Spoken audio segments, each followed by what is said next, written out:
Test, test.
Committee will come to order without objection. The chair is authorized to declare recess at any time pursuant to Committee Rule 2, House Rule 11, Clause 2. The chairman may postpone further proceedings today on the question of approving any measure or matter or adopting an amendment for which a recorded vote is ordered. I now recognize the gentlelady from Florida to lead us in the Pledge of Allegiance.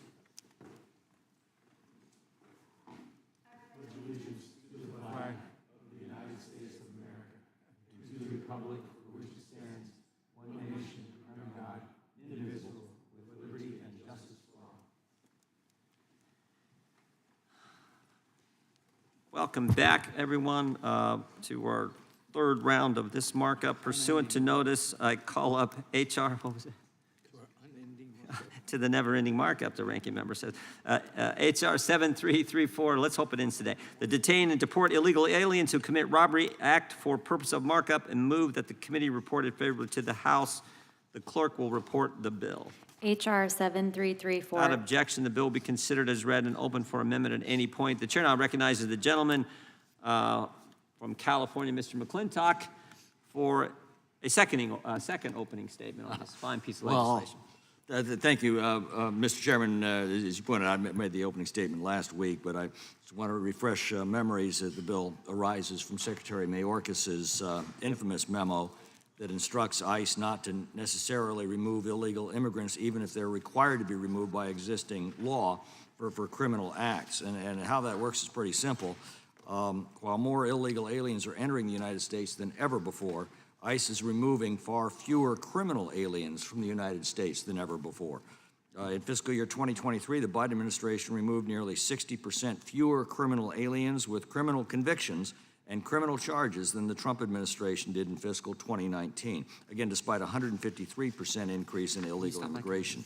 I just do not understand a world where that makes any sense.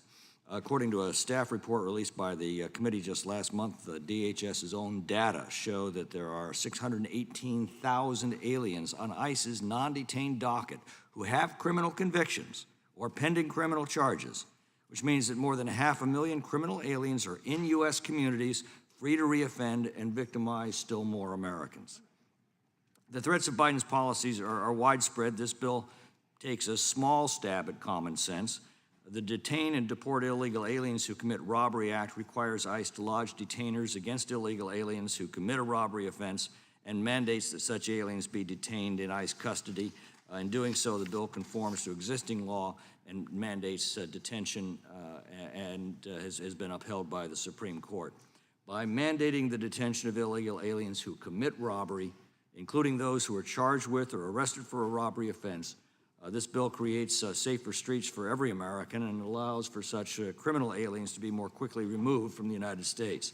I'd urge my colleagues to support this act, and I will back the balance of my time. Chair now recognizes that the gentleman yields back. The chair now recognizes ranking member Mr. Nader for his opening statement. Thank you, Mr. Chairman. Mr. Chairman, I will not repeat my opening remarks from last week when we first considered this bill, but let me make a few brief points. First, robbery is a serious offense, and those who commit such a crime, regardless of their nationality or immigration status, should be prosecuted under our laws. H.R. 7334, however, is an overly broad bill that would result in extremely harsh and unintended consequences without actually improving the immigration system. Instead, it is just another attempt to target and scapegoat migrants. Current law already generally provides that a non-citizen who is convicted of or who admits to committing serious robbery offenses would be subject to mandatory detention. But under this bill, any immigrant who is present in the United States without admission or parole and who is charged or even merely arrested for robbery would be subject to mandatory detention by the Department of Homeland Security. That is an extreme overreach. Think about a DACA recipient who was brought to this country as a baby and is now wrongfully arrested. Even though he is in a lawful status and committed no crime, he would now be subject to mandatory detention. Does that make our country any safer? Congress has never appropriated, and no administration has ever requested, sufficient resources to detain all non-citizens who fall under the mandatory detention categories, so broadening the scope of mandatory detention will only compound the problem. But setting that issue aside, this bill also violates our bedrock principles of fairness and due process, ensuring that people have their day in court. We must protect our communities from harm, But this overly broad and punitive legislation does more harm than good. Instead, we should work together to address behavior that actually puts our communities at risk. I urge members to oppose the bill, and I yield back. Gentleman yields back. Without objection, all other opening statements will be included in the record. The chair now recognizes the gentleman from California for the purpose of offering an amendment in the nature of a substitute. Thank you, Mr. Chairman. I have an amendment at the desk. Clerk will report the amendment. Amendment in the nature of a substitute to H.R. 73334. Without objection, the amendment in the nature of a substitute will be considered as read and shall be considered base text for the purpose of amendment. The chair recognizes the gentleman from California. Explain The amendment is technical in nature and makes no substantive changes in the underlying bill. Gentleman yields back. Who seeks recognition? Gentlelady from Texas is recognized. Thank you, Mr. Chairman. I have an amendment at the desk. Clerk will report. Gentleman from Florida reserves a point of order. Amendment to the amendment in the nature of a substitute to H.R. Without 73334. objection, the amendment will be considered as read. The gentlelady from Texas is recognized for 5 minutes to explain the amendment. Thank you, Mr. Chairman. But before I talk about my amendment, I have to once again stress for anyone watching at home, what is happening in this Judiciary Committee is becoming a pattern and practice week after week after week, which is really the majority's effort to demonize immigrants as often as possible, to try to get Americans to come to be suspicious of immigrants, to loathe immigrants, to see immigrants as criminals. And I want to object to that repeated practice that we're seeing on judiciary. No doubt that we have a challenge and an opportunity in our country. The challenge is we have not created enough legal pathways, and so a large number of migrants are using the asylum system. But the opportunity that lies before us is that we should be reforming our outdated immigration laws, creating more legal pathways, because immigrants make America better and immigrants help grow our economy. Having said that, I do think it's always important to make sure that we have rule of law in our country. And I have to say, this bill is, as the ranking member said, overly broad. So my amendment seeks to try to address that. Under the current language of this legislation, any individual who entered without inspection, even if they later received deferred action for childhood arrivals or have DACA protections or temporary protected status, TPS, any individual who has those legal protections, who is merely arrested for or charged with any robbery offense, will be subjected to mandatory immigration detention. The bill does not have an exemption for someone who is arrested and then exonerated of a robbery offense. As such, even a longtime TPS or DACA recipient who is erroneously arrested for robbery and then released without charges could nevertheless be subjected to mandatory detention under this bill. This amendment would allow those folks some grace to ensure that longtime residents who have otherwise obeyed the laws, but for their manner of entering the United States, are not subject to mandatory detention under this law. Sadly, people are arrested for crimes they did not commit far more often than we would like to admit. Too often, those arrests are because someone has the same name as the alleged perpetrator, or they are misidentified, either by eyewitnesses or artificial intelligence. We see examples of this all the time. When discussing H.R. 6284, which we passed unanimously out of committee 2 weeks ago, Mr. Massey discussed the problems that communities of color in particular have with being punished for someone else's crime. He also discussed the need to ensure that there are no racial disparities in AI. Unfortunately, we've seen these problems come into play in the criminal justice space. The ranking member discussed some examples of people falsely arrested for robbery, but there are countless others. A man was arrested in New Jersey when a facial recognition system falsely identified him as someone who committed a robbery and tried to hit a police officer with his car when he made his escape. He spent 10 days in jail and $5,000 to defend himself, but it took 10 months for the case to be dismissed for lack of evidence. Now, if this individual was a DACA or TPS recipient, he would be subject to mandatory detention under this bill, even though he was wrongfully arrested and never committed a crime. I hope my colleagues on the other side of the aisle will accept this amendment so that we can fix this overly broad and punitive legislation. Mr. Chairman, I yield back. Gentlelady yields back. The gentleman from Florida withdraws his point of order. Who seeks recognition? Gentleman from California, Mr. McClintock, is recognized to speak on the amendment. Thank you. Mr. Chairman, this amendment would exempt anyone in DACA or who's been given temporary protected status from the provisions of this bill. Well, this administration has been granting TPS status at an unprecedented rate. It is one of the ways that the Democrats are circumventing our immigration laws and releasing illegal immigrants into our communities with little or no vetting. And I must once again take exception to this proclivity by some of the Democrats on this committee. They love to lump legal immigrants who've obeyed all of our laws and done everything our country's asked of them to do with illegal immigrants whose very first act entering our country is to commit a federal crime by illegally crossing the border. By their own actions, they demonstrate a contempt for our laws, and they demonstrate their willingness to violate those laws. Will the gentleman yield for a question? No, I won't. I'm making a statement. The current mandatory detention provisions that we have in law provide no, that are already in law, provide no exceptions for DACA or TPS granted individuals.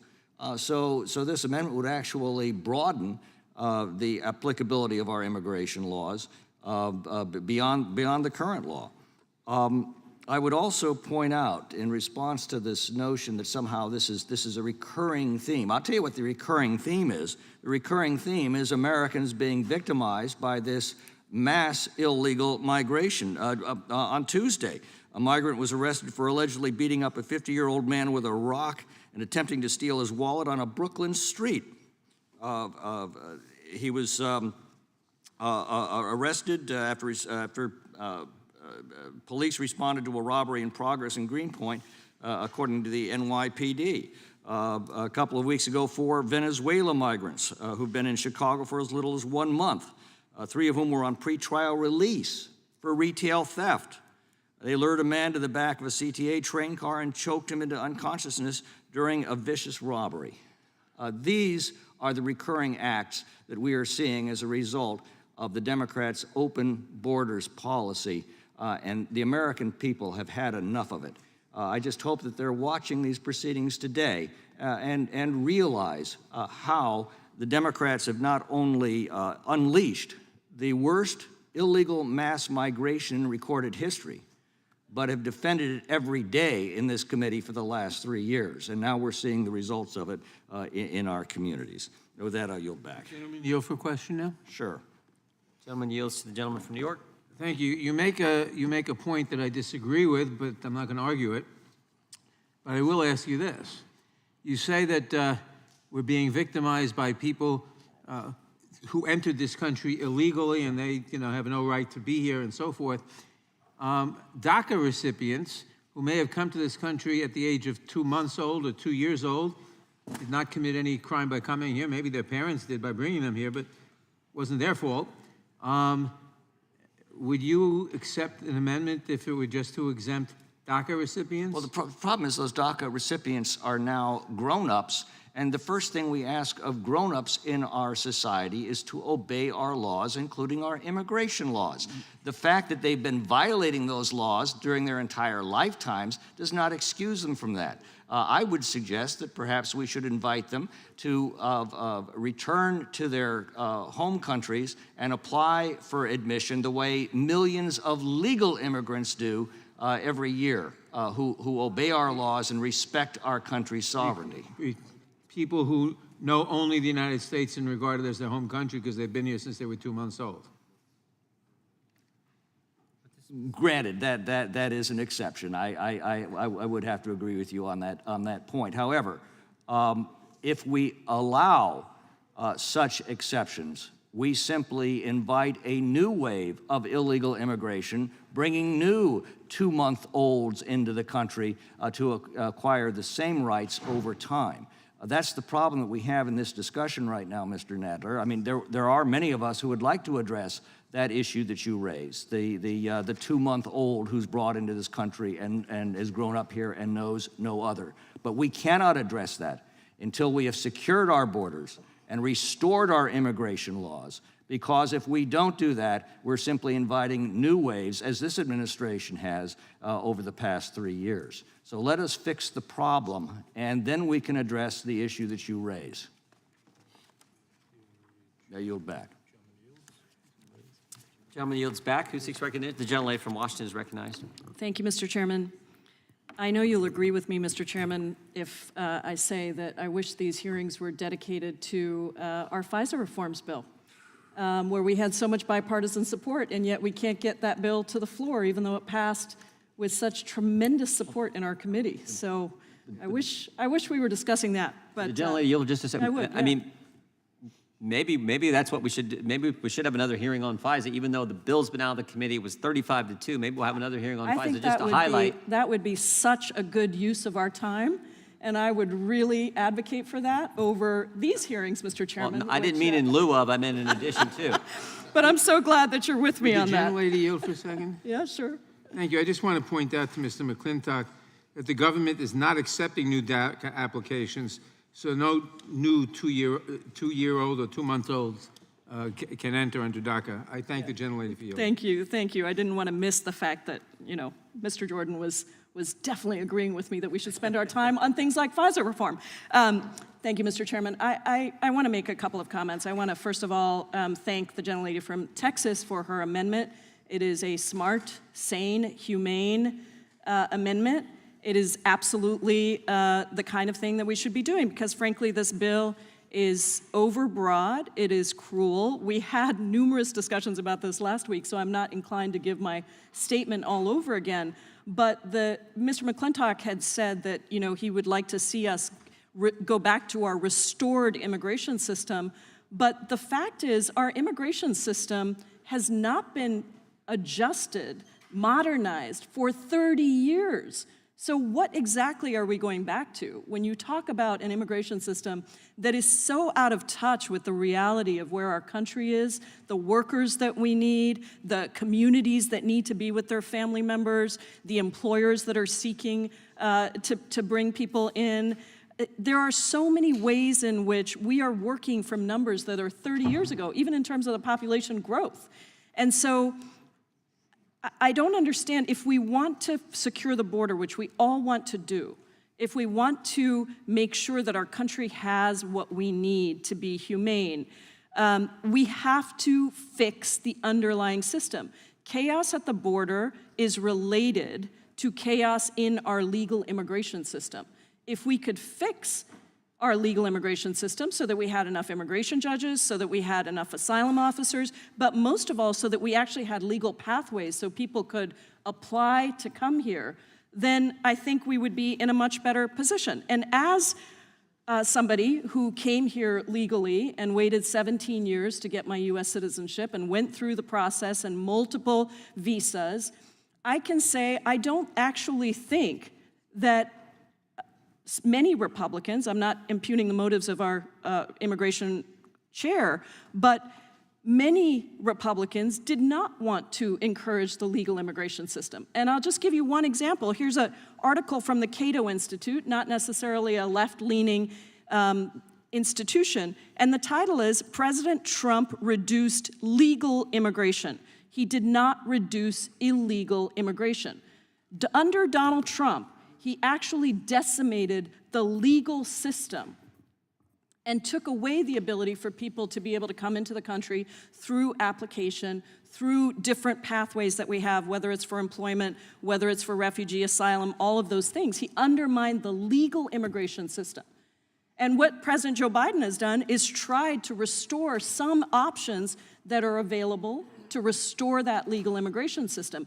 But let me just remind the committee of what I said last week, a point that I do think is important to remind people of. Under Donald Trump, undocumented migration, unlawful migration across the border from February 1st of the year that Donald Trump came into office to December of the year that Donald Trump left office went up by over 300%. So let's not pretend that it worked somehow magically with the cruel things that Donald Trump did and the harsh enforcement policies, whether it was Remain in Mexico, whether it was family separation. Let's not pretend that those did anything to actually address the deficits of a legal immigration system that has been broken and left in time. It's almost like captured in time, like a fossil from 30 years ago with numbers that don't even reflect the needs of our country.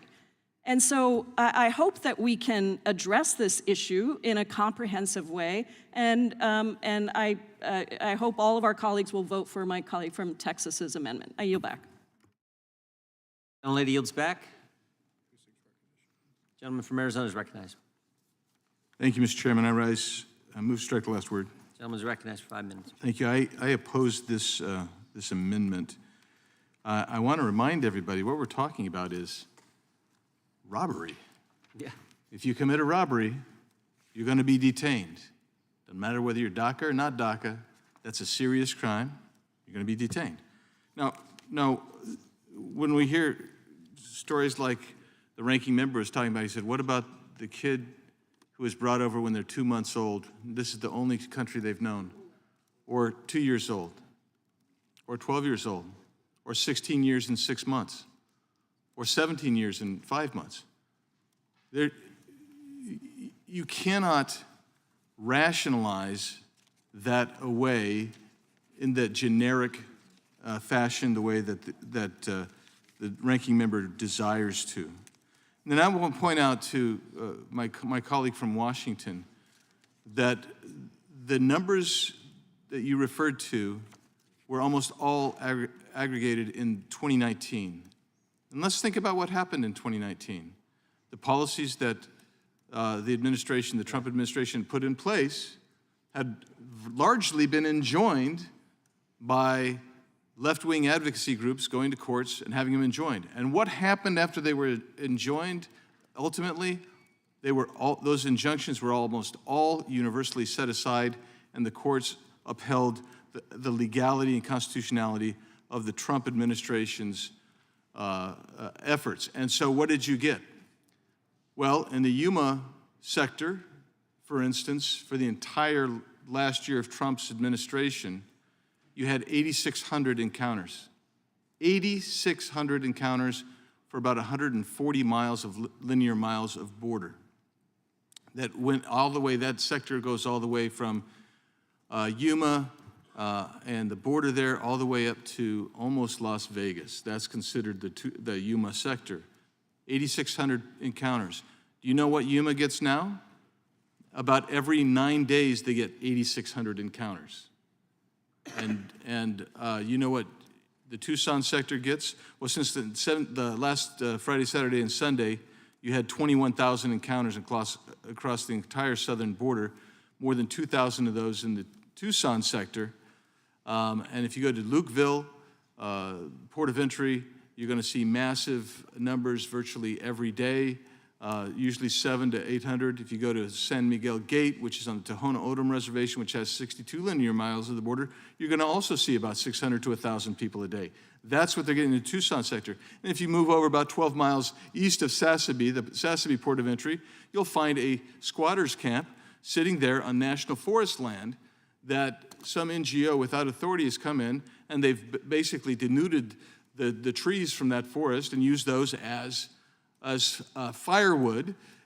There's no toilet facilities, so they've turned that, and they've dug a massive pit, and every day they're rolling 50 to 150 people through there, waiting for the CBP to come to pick them up and then take them to the soft-sided facility to process them and distribute them wherever they want to go in the country.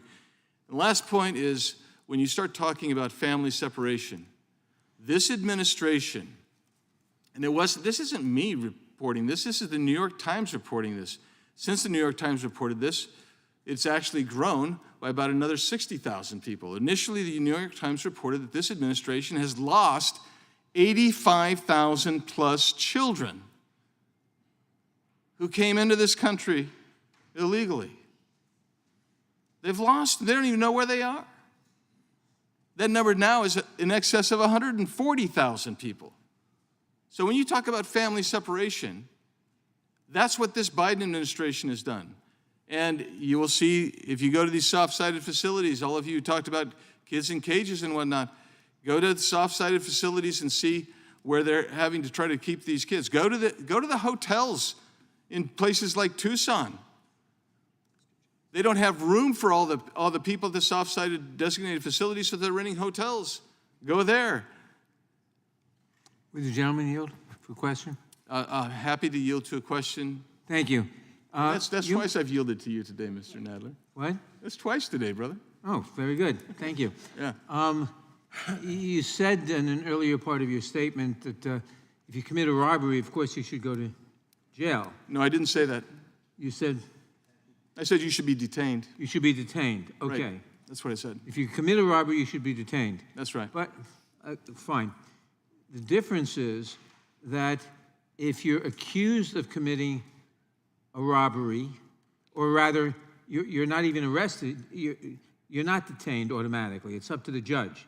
Under the terms of this bill, if you're, let's say, a DACA recipient who came here at 2 years old, and you're accused of a robbery, even though you're not arrested, you're mandatorily detained. So I guess I'm out of time here, but I'm happy to inform the ranking member that I don't think he quite understands what an arrest is in American criminal law. But I'll yield back. Gentleman from Georgia is recognized for 5 minutes. Thank you, Mr. Chairman. I'll yield to the gentlelady from Texas, Rep. Escobar. Thank you so much, Mr. Johnson. Just a couple things that I have to put out there in defense of my amendment.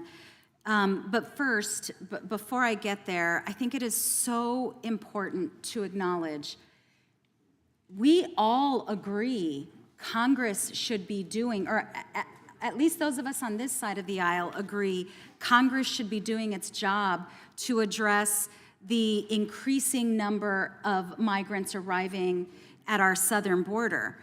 But the difference is that we are actually willing to work on solutions, whereas my colleagues on the other side of the aisle seek to obstruct those solutions.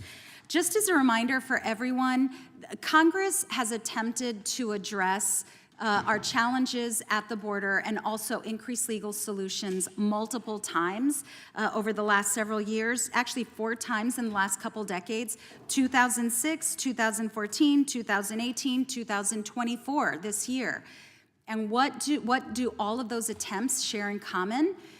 Republicans derailed all of those efforts that would have both increased border security, but would have also opened up legal pathways. And in fact, the most recent effort, the effort this year by the Senate, a bill that was called by Republicans the toughest border bill ever, who obstructed that? It was Republicans who prevented that bill from coming to the House floor. They criticized it before the text was even out. And then they've gone on to misrepresent what was in the bill. And it really is remarkable. I am happy to work on solutions about the border every day of the week. I have filed a bipartisan comprehensive immigration reform bill that I welcome my colleagues to join, that both secures the border and opens up legal pathways. But to the point made about my amendment, I want to again say that people who admit to or are convicted of serious robbery offenses are already subjected to mandatory detention under our laws. So this bill doesn't change that. What this bill does is increase the scope of who could be subject to mandatory detention, and it would strip people of their due process protections before being subjected to mandatory immigration detention and potential deportation.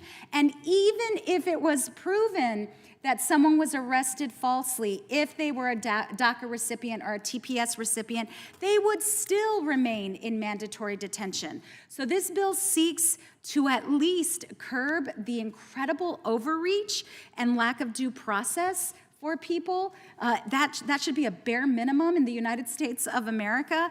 There should be no reason why anyone would oppose this amendment. Thank you, Mr. Johnson. I yield back. I yield back.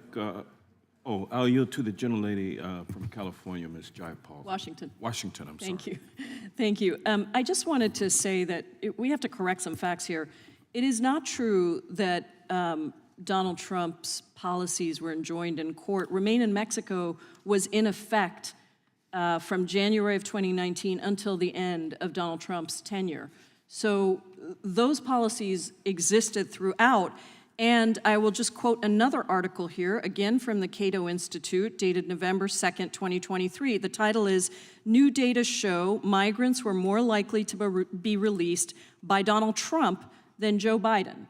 So we just have to be clear that, frankly, every president, Republican and Democrat, has struggled because we have not passed comprehensive humane reform. And again, I want to make the point that when you have a legal immigration system that is so backlogged that people cannot even get their kids into the country before they turn 18, before they age into a different category, or you have employers who have people that they're ready to sponsor for jobs they need to fill, but you literally cannot get them in, or you have quotas for different kinds of workers in our country that are so outdated from 30 years ago, then the legal system has broken down. And what we have been saying for a very long time is we gotta make sure we fix the legal system, update it, modernize it, make sure it's got the resources to function properly, and then you will see that people use those legal pathways to actually get in. Thank you, Mr. Johnson. I yield back. Thank you. I yield back. Gentleman yields back. The gentleman from Wisconsin, Mr. Fitzgerald, is recognized. Mr. Chairman, move to strike the last word. Gentleman's recognized. I would yield my 5 minutes to the gentleman from Arizona. I thank the gentleman for yielding. So I want to talk about a couple things. Detention. The proposal of this amendment is tantamount, quite frankly, to cashless bail. That's really what this is about. And it's worked really well in places like New York, LA, San Francisco, Detroit, Philadelphia, or any other high crime jurisdiction, because that's really what's happening here. When the ranking member says it's up to a judge to determine whether someone's detained, actually it is initially and first determined by an officer whether you're going to issue a cite in lieu of detention, whether you're going to issue, whether you're going to actually take someone physically in custody, take them down to jail, and then the prosecutor's going to weigh in and determine whether they are going to take it to a grand jury, or they're going to do a long-form complaint. How are they going to actually process the arrest? And it is an arrest. What the underlying bill does, which is emasculated by the amendment, is it actually detains somebody who is in the country illegally. And it detains them and allows for essentially a hold on them until they have that issue resolved. Now, I will say this. When I'm told that Republicans are not wanting to solve this problem, I can't help but think of H.R. 2. H.R. 2, which has been languishing over in the Senate, which would solve a lot of the border issues that we have, border security issues that we have, but the Democrats chose not to vote for that. They don't like that. In fact, it was the Democrats who came out under this administration and said, we're not going to have a wall. They weren't going to have a wall till what? Till 85% of Americans said border security is a problem. Now, President Biden says, well, maybe we should build a wall. Secretary Mayorkas said, we're going to close the holes in the wall in the Yuma sector. He said, we will get that done within 12 months. And why did he say that? It's because in those holes, that's where a massive amount of people were coming and flooding through every day illegally. But did he do that? No, he didn't close those. He said he would, but he never did. How about this one? This administration is killed the Remain in Mexico policy, the MPP program. And one of my colleagues just across the aisle just said, well, that was in effect in 2019, January 2019. It was not in effect in 2019. It had been proposed and was being implemented, and it took time to get it implemented. This administration, however, shut it down on day one. This administration has proceeded to shut down through massive uses of executive orders anything and everything that might bring the border under control. So when my colleagues across the aisle say, we really want to we just like the Republicans want to bring this under control, Title VIII allows this administration to actually bring the border under control and close it if the president deems it necessary. Title VIII has never been changed. What has changed is the will to enforce the law, and this administration doesn't have that will. And I would just tell you, I do think it's interesting that the Cato Institute is referred to. Cato Institute is not a conservative organization. It is an open borders organization in part. That's their gig. And how do I know it? Because we've had Cato Institute here and in oversight committees sit there. They're not conservative, they're libertarians. Get a grip. And what does a true libertarian say? A true libertarian says, hey, no borders. That's what a libertarian says. And that's what they say. And I'd ask you to go watch the Libertarian Cato Institute's testimony in oversight. They were lots of fun, and they would confirm to you they were open border. And I'm pleased to see that my colleague across the aisle is consistently relying on an open borders organization because it's consistent with their position on let's not do anything to really secure the border. Let's go with that 5,000 a day with the exceptions that the Senate was putting out. That's what's laughable. Yield back. Yield back. Gentleman yields back. The gentleman from Maryland, Ms. Ivey. Thank you, Mr. Chairman. I yield to the gentlelady from Washington. Thank you so much. I wanted to enter into the record this article that says Trump's claims of a migrant crime wave are not supported by national data. Ask unanimous consent to enter that into the record, Mr. Chairman. Without objection. Thank you. And then I wanted to just read, because my colleague across the aisle cited all these cities, and how are things working out for these cities. And I just wanted to read from this, an NBC News review of available 2024 crime data from the cities targeted by Texas Operation Lone Star, which buses or flies migrants from the border to major cities in the interior, shows overall crime levels dropping in those cities that have received the most migrants.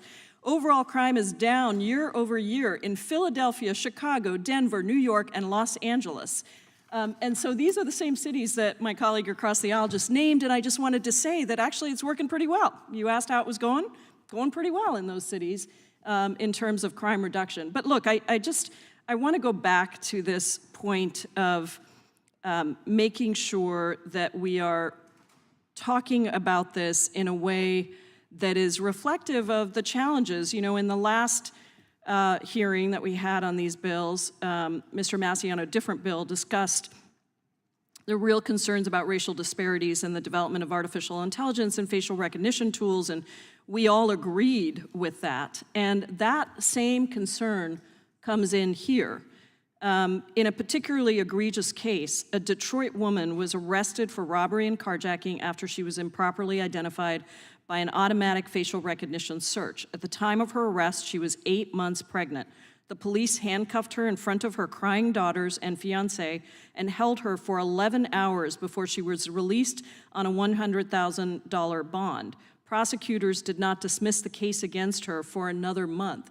So I think we have to look at what happens when someone is arrested, charged, not convicted, has not gone through due process, but is subject to mandatory detention. And I think that is a huge overreach, and it causes enormous problems in terms of the data that is out there about how these arrests occur, particularly, in a lot of circumstances, but certainly in terms of facial recognition tools is one example. So again, I would support the gentlelady's amendment, gentlelady from Texas's amendment, and ask that we restore some due process to the situation. I yield back to the gentleman.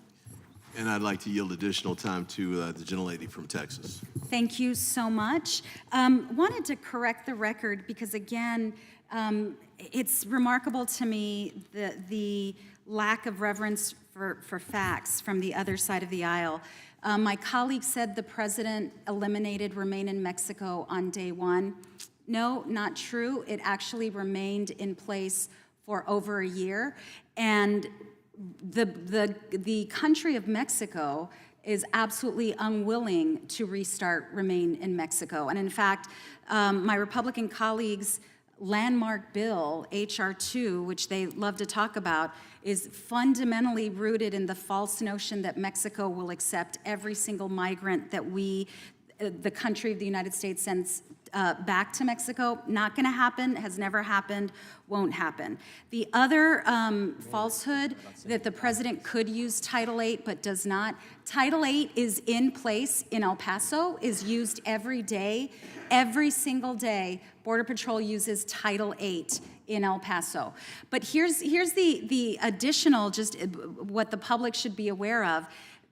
My colleagues on the other side of the aisle love to complain about what the president is not doing. Just remember, they refused to give the president the resources he asked for the Department of Homeland Security. They refused to fund the president's supplemental for the Department of Homeland Security. And they are trying to make deep cuts to the budget. So, you know, everything really needs to be fact-checked over and over and over again. I'm glad to do it. And finally, this issue of the 5,000 people per day in the Senate bill, it was not 5,000 people released into the country. It was 5,000 people apprehended. So just a little fact check. Thank you so much. I yield back. Thank you, and I yield back. Gentlelady yields back. The gentleman from Florida is recognized. The problem with my colleague's debate is after these people are apprehended, they are paroled into the country. And so, yes, indeed, it's 5,000 people that we would allow to be apprehended, paroled throughout the United States, and that's where you are seeing this wave of migrant crime. That's where you are seeing jurisdictions like New York City think about their sanctuary status. I mean, I recall vividly a few things. I recall at the presidential debate when the question was asked, who would provide free health care to illegal aliens coming into the country? We all saw President Biden raise his hand. He was a candidate then, but that is a pull factor. When you tell desperate people that you're going to give them benefits and you're going to give them cash and you're going to give them shelter and you're going to give them food, I don't particularly blame the illegal aliens who are crossing the border to get those things. I blame the choices we've made in government to allow it. And the underlying legislation here at least says, I don't know if you're arrested for robbery, that there is detention and then there is deportation, that we don't have to invite all of the third world's prisons across our border into our nation and then allow the people in this country to be victims of that crime that occurs. I also vividly remember Secretary Mayorkas sitting right here in this committee room acknowledging that these people who are being paroled out into the country would indeed commit crimes. And the victims of those crimes have to be the collateral damage so that the Biden administration can allow the border to go unchecked, to go uncontrolled. And as we now try to create some deterrent to that illegal entry, it's interesting to hear my Democrat colleagues talk about just the need for more resources. Oh, if we just gave the Biden administration and Mr. Mayorkas more money, that would solve this problem. They are lawless in their use of the money they already have. They are taking what has already been authorized and appropriated it, and they have used it to disperse illegal aliens into these sanctuary jurisdictions all over the nation. And so giving them more money is sort of like saying if you have a busted fire hydrant, you can solve the problem with buckets. You indeed cannot. You have to shut off the flow. You have to shut off the flow of the people into this country. And this legislation has the very humble objective of ensuring that people who commit robbery do not stay here to do additional grave harm to our fellow Americans. I'll yield my remaining time to the gentleman from Arizona. Thank you, Mr. Chairman. I want to actually submit a couple of articles. One is called Chicago City Council Votes Against Measure to Ask Voters About Sanctuary City Status. Now, why is that important? Without objection. Because, thank you. It's because what was Chicago's concern? What is their current mayor's concern? At issue is how to continue financing shelter and other essentials for more than 20,000 migrants that have arrived in the city in the last 14 months. That's illegal migrants. I think it's absolute, quote, here's a quote here. I think it's absolutely imperative we give voters the opportunity to have their view on this subject heard, especially when we're talking about spending $255 million this year alone to take care of 20,000 migrants, Lopez said. So it's not really working out real well for Chicago. In New York City, you got Mayor Adams, who's also beefed about the sanctuary city policy. But why is this? Is it just because of sanctuary city? No, it's not about the sanctuary city. And he goes through and he clarifies that. This is what it's about. It's about all of the illegal aliens who have come to New York City, and that they're trying to deal with that. So let's just read a little bit from this article. This is a New York City article, Mr. Chairman, from ABC News. I'd like to admit Without that. objection. Thank you. After a series of, quote, well-publicized crimes allegedly committed by migrants, Mayor Eric Adams appeared to support a modification of laws that make New York a sanctuary city. He said on Tuesday that migrants who commit serious crimes should be deported, and the city should be able to communicate with federal ICE agents. Quote, we should not be allowing people who are repeatedly committing crimes to remain here, and we cannot collaborate with ICE in the process, close quote. Another quote, if you commit a felony, a violent act, we should be able to turn you over to ICE and have you deported, close quote. That's not really working out real well for New York City and Chicago, is it? You got people committing serious crimes, and now we have people kind of implying robbery ain't that serious. Yeah. The implication of what you're saying is robbery's not that serious. We don't think you should be detained. We don't think you should be prosecuted in this sense. In fact, we want to do something that is tantamount. It is tacitly like, it is a metaphor. It is similar. It is almost exactly like the cashless bail system, which is not working out real well for New York and Chicago. That I'll yield back to the gentleman from Florida. Gentleman yields back. Gentlelady from North Carolina. Thank you, Mr. Chairman. I'd like to yield my time to the amendment sponsor, the gentlelady from Texas. Thank you so much, Ms. Ross. Did you all just hear that? Quote, Democrats don't think anyone who commits robbery should be detained or prosecuted. Did you ever hear anybody on this side of the aisle say that? No, you didn't. This is part of the problem. They say whatever they want. There's no respect for truth or facts. Going back to the issue of the Senate bill and that whole 5,000 person myth, one of my colleagues on the other side of the aisle, and these are their excuses for not supporting what Republicans have called the toughest border bill in history, the claim was that the 5,000 people detained under the Senate bill would be paroled. No, they wouldn't. They would not. So this tells me either they did not read the Senate bill or they don't care about truth. In fact, when you read the bill actually ends, quote unquote, catch and release, which is a term that they use. So would highly recommend that folks on the other side of the aisle actually read the bills that they are railing against and stop making things up. Also, just fun fact, guess who used parole to great lengths? Their hero, former President Donald Trump. But back to the amendment and what we're talking about. I will again repeat for my colleagues, people who admit to or are convicted of serious robbery offenses are already subject to mandatory detention under our laws.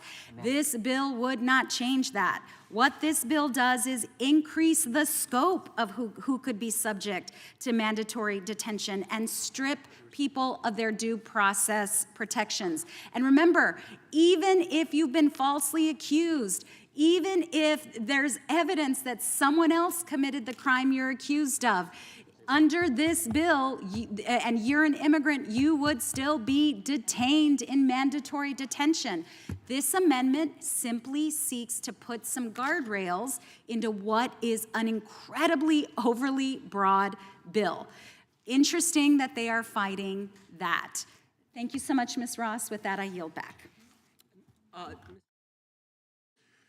Gentleman from Virginia is recognized. Thank you, Mr. Chairman. I yield my time to the gentleman from California, Mr. McClintock.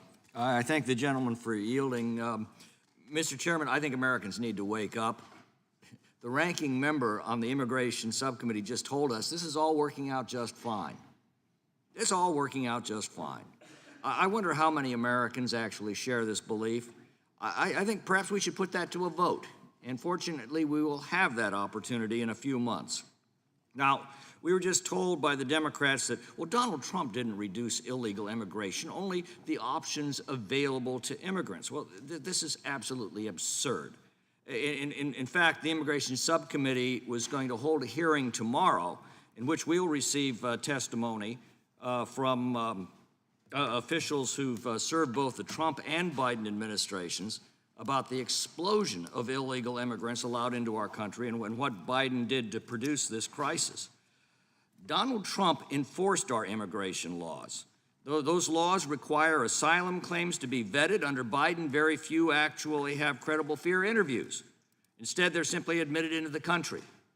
These laws require those who pass the credible fear test to be detained. Trump detained them or required them to wait in Mexico or a safe third country. Biden is ignoring that law and is releasing them into the country. Trump did everything he could to enforce our immigration laws. Biden has done everything he can not to enforce them. And without enforcement, we have no immigration laws. Without immigration laws, we have no borders. And without borders, we cease to be a country. And that is what is happening. And it's going to continue to happen as long as this administration remains in office. We're now talking about an illegal population, people who have no legal right to be here, deliberately released into our country in just 3 years. And between releases and gotaways, that population is now exceeding the size of the entire state of Missouri, our 18th largest state with 8 congressional districts. That's what's happened to our country in 3 years. An entire state of Missouri has been added to our population. But let's not lose sight of what this bill says. It says if you're here illegally, the law already requires you to be detained. The Democrats simply refuse to enforce that law. And this bill says if you are arrested for a robbery and here illegally, you really need to be detained. Let me repeat, the law already requires every illegal immigrant to be detained. This simply says if you're a robbery suspect, you're required to be detained. We have provisions of law right now, and they've had them for decades, that require mandatory detention for aliens accused of crimes such as those involving moral turpitude, for committing drug offenses. This bill simply adds robbery to these provisions. Now, the Democrats oppose this measure. I think that speaks for itself. They believe that our immigration laws should not be enforced, and those who are here illegally and who are arrested for robbery, they should still be on our streets. And we're watching across the country the effect of these policies. And I think the American people are finally getting enough of it and are starting to wake up to the danger that has been created. And I thank the gentleman for yielding and yield back. Gentleman from Virginia yields back. Any further members seek recognition? Gentleman from New Jersey is recognized for 5 minutes. Thank you, Chairman. I don't know where to begin. I almost don't know what to say. So let's think of some of the statements that were made on the other side, supposedly factual statements. Our cities are safer now because our borders are open. That was one of the statements, basically. That we're safer now, that we have statistics, that the crime... Would the gentleman yield? I will not yield. I need my time. Nobody said that, to be very clear. I need my time. Yes, it was stated that the crime rate has gone down because of the open borders. Let's be serious in what was said. It did. We can review the recordings of it. Open borders don't make us safer. Your own FBI director, the FBI director said we're in a clear and present danger because we don't know all of the individuals who are coming into this country.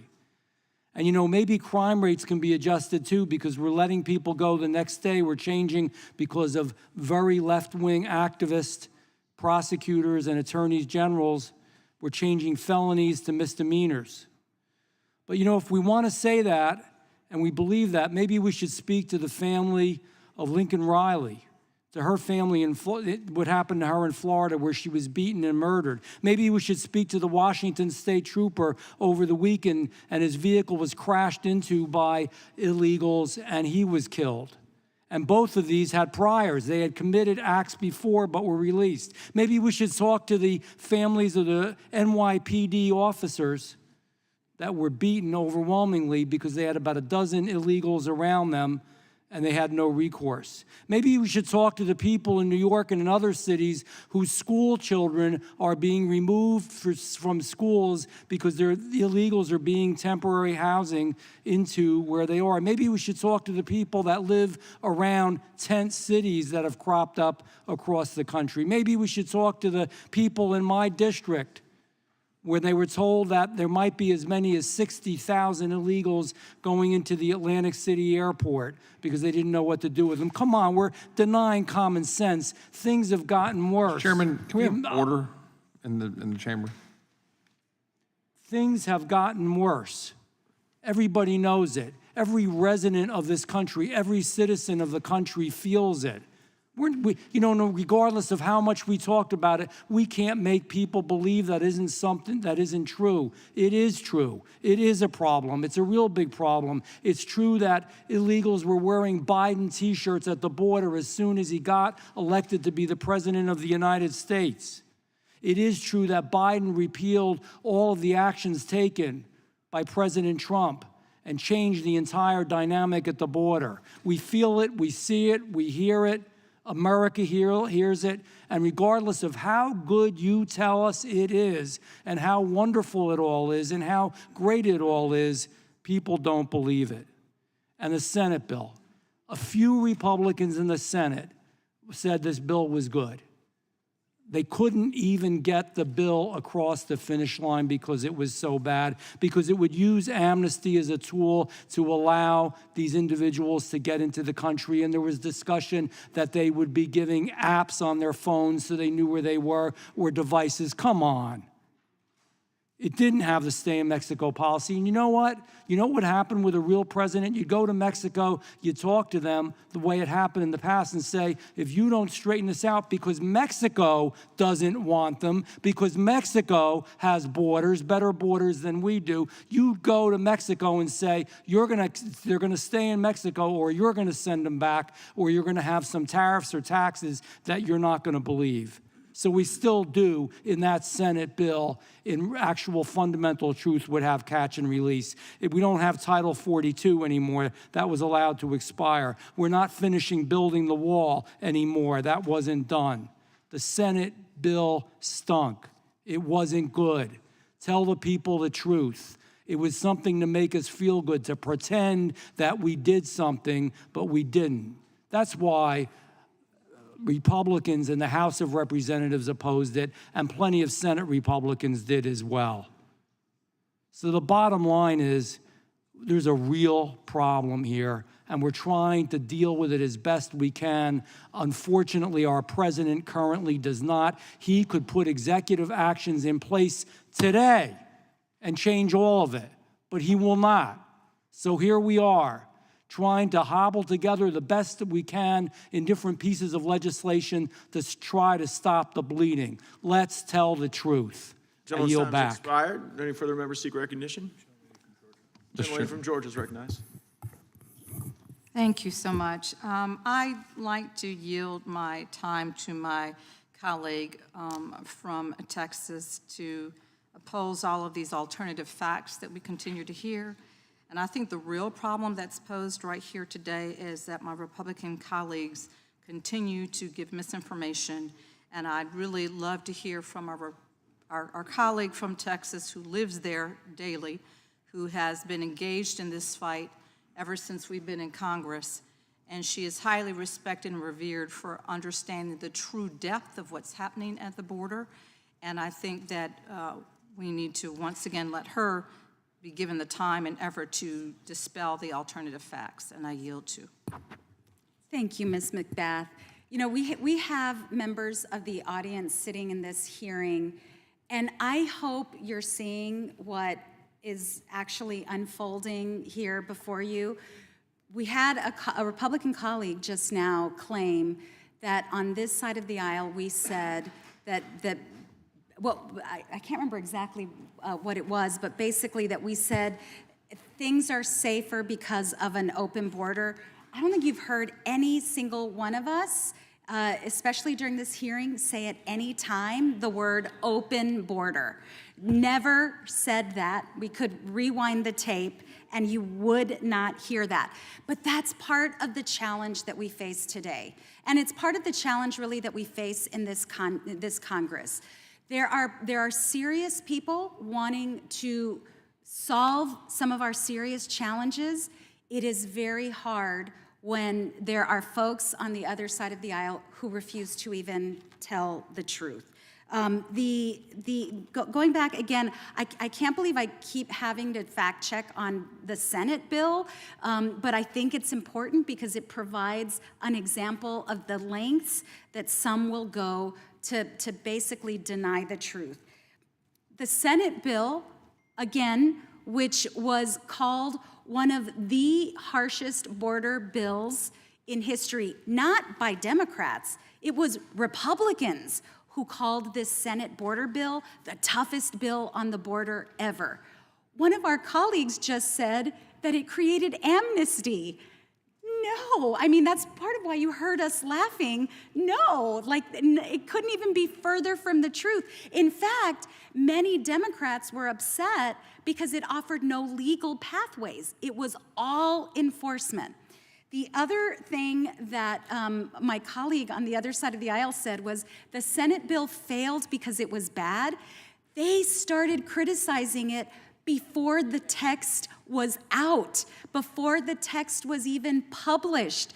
And they did it because former President Donald Trump told them to. So they followed orders and they were loyalists because Donald Trump said, I want the problem, not a solution. And they said, okay, we're with you. And week after week, we hear lie after lie after lie. Hard to solve big challenges when that's the way that Congress works for half of the Congress. I'm going to yield back to Ms. McBath, and hopefully there's some time for my colleague. I yield the rest of my time to my colleague, Pramila Jayapal. Thank you. I just wanted to make the case, rewind the tape here. One of my colleagues on the other side of the aisle said, cashless bail is the reason all these cities have so much crime, and then read through a list of cities and said, how did that all go for you? So I responded to that question. It had nothing to do with open borders. I talked about the cities that he mentioned and said, actually, crime is lower in those cities. I'd like to ask unanimous consent to enter into the record another article called Migrant Crime Wave Not Supported by Data Despite High-Profile Cases. Without objection. Thank you. And then I would just like to say that my colleague from Mr. McClintock actually made the case that I think is important to the detail of the bill, the policy of the bill, which is that the Immigration and Nationality Act has impossible requirements that no administration has ever been able to meet. No Congress has ever appropriated sufficient funds to detain everyone listed in the current mandatory detention categories. And my colleague said there are all these other categories and robbery is part of them. Convictions with robbery is part of them. And despite that, my Republican colleagues want to expand mandatory detention for those who are only arrested or charged. And so it makes absolutely no sense when we're already not able to detain people. That's under Donald Trump, it's under Joe Biden, it's under whatever Republican or Democratic president is in place. I yield back. Gentleman from Texas, Mr. Roy is recognized for 5 minutes. I thank the chairman. What we're not talking about and what the President of the United States tomorrow night in the House chamber will not talk about is Laken Riley or Kayla Hamilton or Aiden Clark or Elizabeth Medina, a Texan I would note, or Jeremy Pau Caceres, forgive if that's not the correct pronunciation, who was a 2-year-old who was killed right here in Montgomery County, Maryland, just outside of the District of Columbia. My colleagues will not be talking about these individuals. The President of the United States will not be talking about these individuals. We have the former press secretary of the White House under President Biden, who's on MSNBC with a bunch of, I'll just call them left-leaning journalists, mocking and laughing at the Commonwealth of Virginia for their concern about the impacts of illegal aliens on their communities.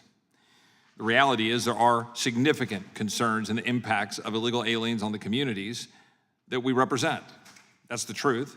My Democratic colleagues don't want to talk about that. They want to hide behind a Senate bill that had no chance, zero, of passage, was purposely constructed to give cover for those who know full well, because the American people are very clearly seeing it with their eyes, that this administration is purposely failing to secure the border of the United States. With Democrats like Mark Elias, who is out there doing what? Challenging laws in Arizona to make it not possible for those who are here illegally to vote. Now, why would he do that? Why do you suppose he would do that? I don't know. Got some thoughts on that. I think it's pretty self-evident. The fact is, what we have here is a bill in the Senate that would not have addressed the parole issue, would not have addressed catch and release, and in fact would have codified catch and release, not actually dealt with the issues that are problematic under the Flores settlement, which was what we used to talk about when we talked about catch and release. Now catch and release is just basically another way of saying mass releases. We would have exempted UACs under the Senate bill. The fact is they would have alternatives to detention under the catch and release program, which would have been codified, which basically means you're just codifying releases. We all know that. We all knew that when my colleague says, oh, well, you were against the bill before it got released. Because I don't know, we can actually capable of talking to our colleagues on the other side of the building, know what was going to be in the bill, and then oppose what we knew what was coming out. Just like I could oppose the appropriations bills before the final product is done, because I don't know, I've been in this godforsaken town long enough to know that I'm going to get a bill that, as the bill we're voting on this week, busts the caps, spends more money, increases interest, increases spending, doesn't actually make any of the policy changes we promised. That's the town. You can actually oppose it beforehand with almost 100% degree certainty when you know exactly what's coming out through the system. And the system in this bill, which was very clear from all the signals being sent by the usual suspects, including the Chamber of Commerce Republicans, my colleagues on the other side of the aisle are alluding to, who were praising the bill, the same Republicans who have been complicit for several decades in allowing a border situation to get to the situation where we have thousands of Texans who are getting impacted by what's actually happening. The ranchers who find dead bodies, who find migrants sitting along the Rio Grande, they're all sitting there, they're calling me today, dealing with those bodies as we speak. The Texas reality of 299,000 over the last roughly decade, people incarcerated in Texas jails, classified as illegal aliens. Of those numbers, there were 719,000 criminal offenses. 719,000 criminal offenses in the state of Texas. 732 homicides, 34,569 assaults, 10,198 burglaries, 40,963 drug-related crimes, 462 kidnappings, 26,991 thefts, 26,991 obstruction of police, 2,759 robberies, 4,483 sexual assaults, 5,003 sexual offenses, and 4,167 weapon convictions. That's not trivial. Those are real crimes throughout the state of Texas that people are dealing with. All of those were documented under the statistics in Texas for DPS as the crimes committed by illegal aliens in the state of Texas. And those numbers have done nothing but go up under this administration. The legislation before us attempts to address one aspect of that, robbery and those kind of related crimes, not unlike the bill that we have on the floor, the Lake and Riley Act. I yield back. Gentleman yields back for purpose. Gentleman from California, seek recognition. I move to strike the last word. Gentleman's recognized for 5 minutes. Have you all lost your minds? You are talking about a bill that your side wrote. This was your bill. James Lankford is the second most conservative member of the Senate. The second most conservative member of the Senate. This is your guy. He wrote the bill. He wrote the toughest border security bill that has come out of the Senate. And President Biden engaged with him, with other Democrats, to find a solution. Because they're in the solutions business. And you're in the chaos business. So let me bring everybody back to reality and give you a little history lesson. The reason you oppose the bill is not because you have any policy issues with it. It addresses everything that you've been talking about for the last couple of years. Because all I have heard from any of you is noun, verb, border. Noun, verb, border. That's all you know.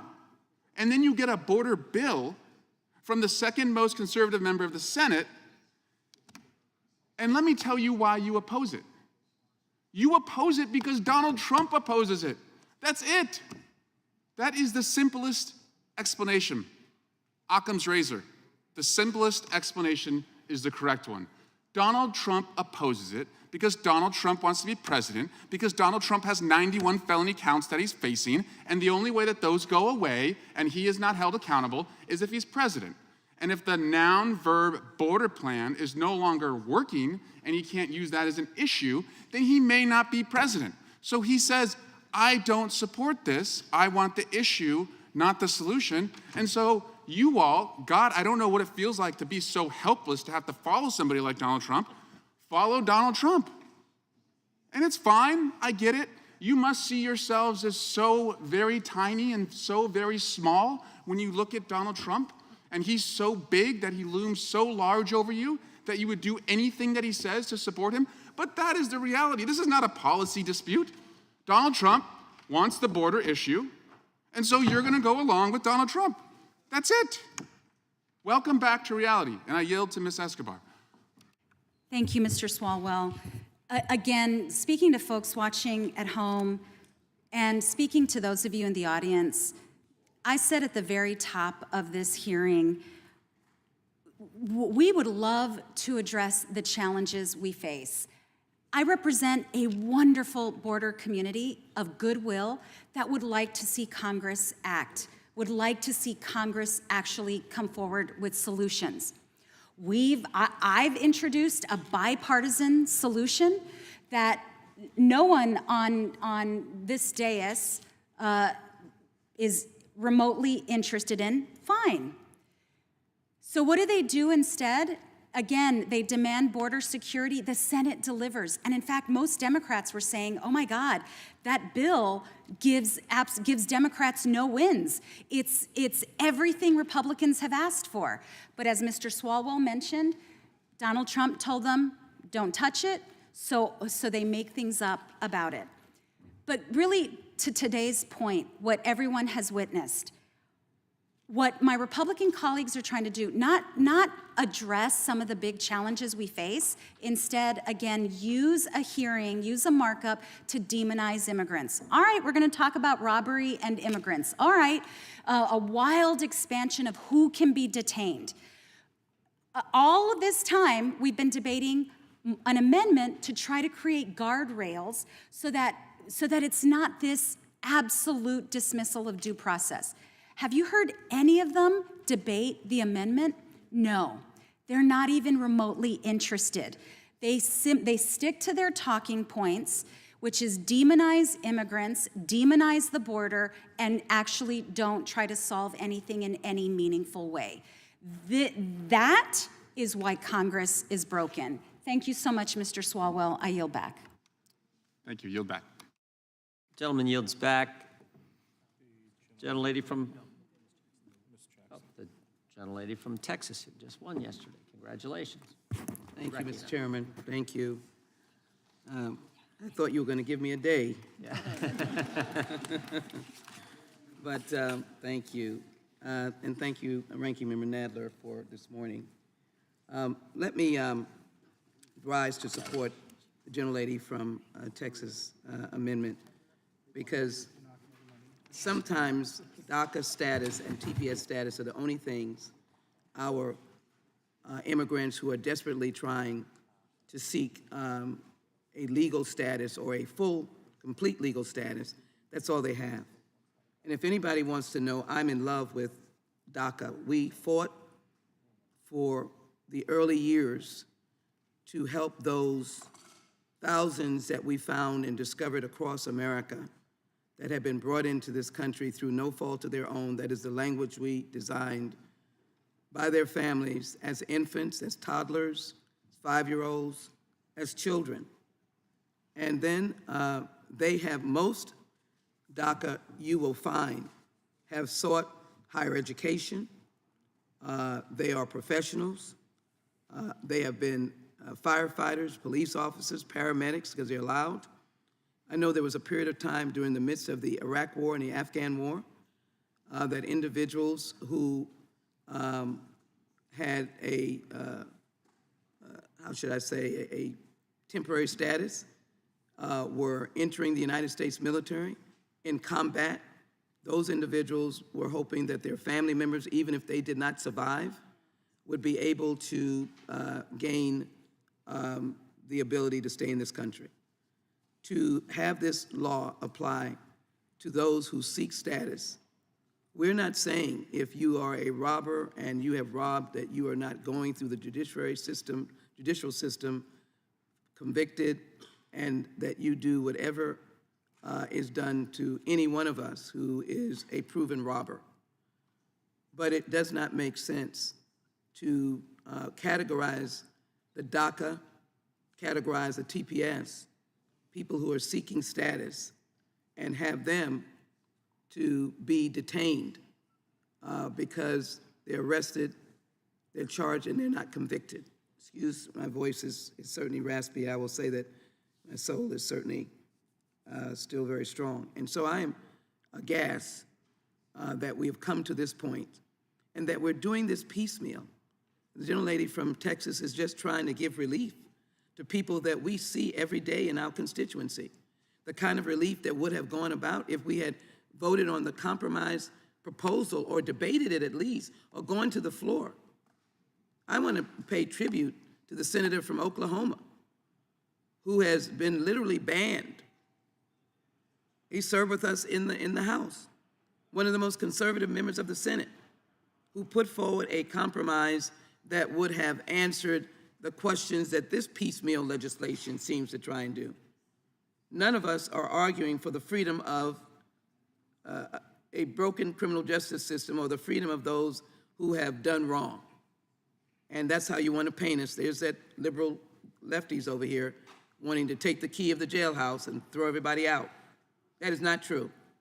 Our families are victims of crime, but I always tell my constituents, I can walk and chew gum at the same time. I can fight for law enforcement. We're not defund queens that people wish to describe us, and those who seek to be fair with funding issues, but we believe in criminal justice reform.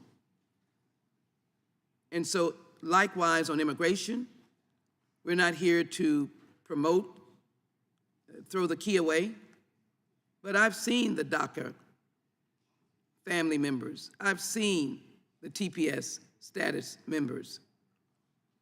And they are joyous members of this community. And you are punishing them by categorizing them. They too can be detained by simply being arrested, maybe charged, and not convicted. And that is simply to feed to the hysteria, the fear, the stigma, and the campaign promise of running on this issue in November. My friends are on the other side of the aisle. The chairman is my friend. Let's do a better job and really focus on comprehensive immigration reform. I support the gentlelady's amendment because it is a decent thing to do. With that, I yield back. Gentlelady yields back. The question now occurs on the amendment from the gentlelady from Texas. All those in favor say yes. Aye. Or aye, excuse me. Those opposed say no. No. Opinion of the chairs, the noes have it, and the amendment is not agreed to. The ranking member requesting a roll call vote. The clerk will call the roll. Mr. Jordan? No. Mr. Jordan votes no. Mr. Issa?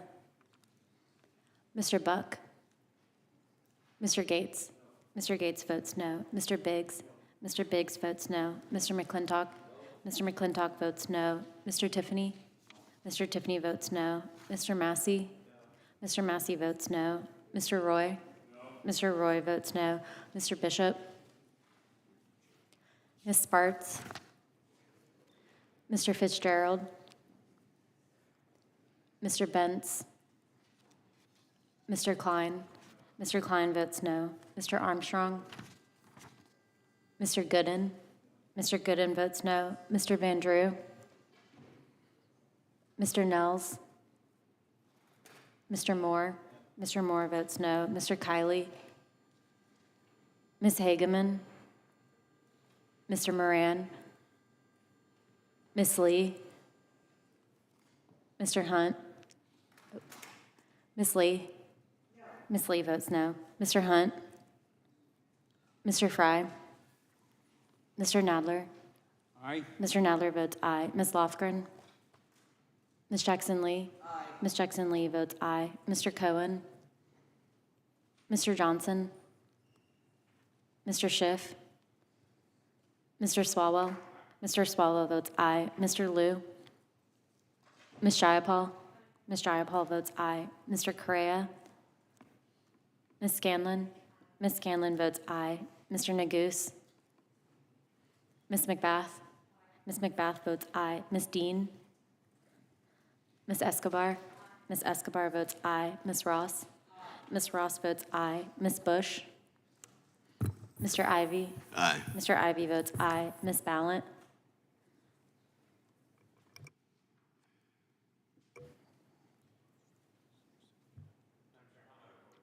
Mr. Kiley, you're not recorded. Mr. Kiley votes no.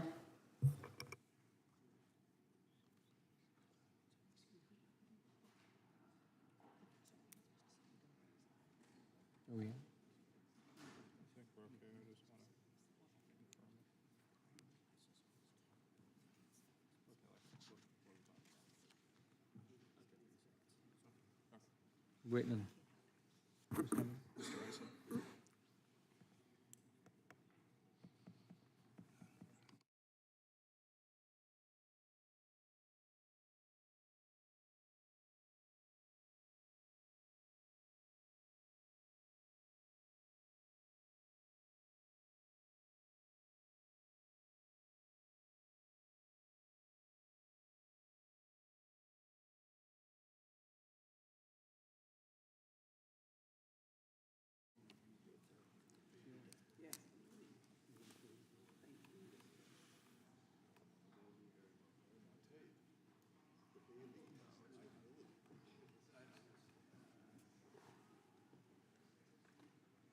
I think we just reported.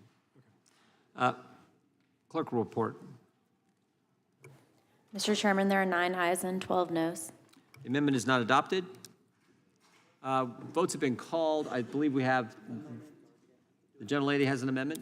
Yeah, and then I do want to try to get these two bills done. So let's let the gentlelady from. Just a point of order, Chairman. Yeah. Was there a quorum on that last vote? Yes. That's to report. Any other action is third. For the final passage, we would need a few more people. But we were fine on the amendment. We clarified. We had a question there. The gentlelady from Texas is recognized. She has an amendment at the desk. I have an amendment at the desk. Clerk will report. Amendment to the amendment in the nature of a substitute to H.R. Without objection, 7334. the amendment will be considered as read. The gentleman from Arizona has a point of order. Reserves a point of order. Excuse me. The gentlelady from Texas is recognized. I think we'll get this introduced and then maybe go to the floor to vote. But gentlelady is Thank you recognized. very much. The Jackson-Lee amendment would require that an individual be convicted of, or at the very least admit to committing a robbery offense to be subjected to mandatory detention. My friends on the other side of the aisle and to the author of the bill, that is just simple human decency. Human decency that in this instance, a DACA person, a TPS, a person who is working and then gets caught in the throngs of the criminal justice system that may be inaccurate. Specifically, this amendment strikes the following language: is charged with, is arrested for. And so you're just charged, you're just arrested. So that an arrest or charge for a robbery offense is not sufficient to subject an immigrant to mandatory detention. They will be subjected to the whim of the, or the will of the court if there is a particular dangerous situation involved, but simply to be an immigrant and to be held in mandatory detention and you're not convicted and you're just arrested or charged. This bill is a solution in search of a problem. It is so broadly drafted, however, that people who have committed no crime or wrongdoing could be subject to mandatory detention. We're not talking about convicted criminals or even indicted individuals. And remember, the values of this nation is that we're all innocent until proven guilty. And I know there's a narrative to try and characterize those who are immigrants, and we fail to remember that this country was built on immigrants coming to this country. Many of our families were immigrants or generations before us. And we would wonder if they would be treated this way. The early European immigrants that would come, that simply because they're immigrant, they would be subject to mandatory detention because they're charged or arrested. We're talking about people that have simply been charged or arrested on suspicion of having committed a crime.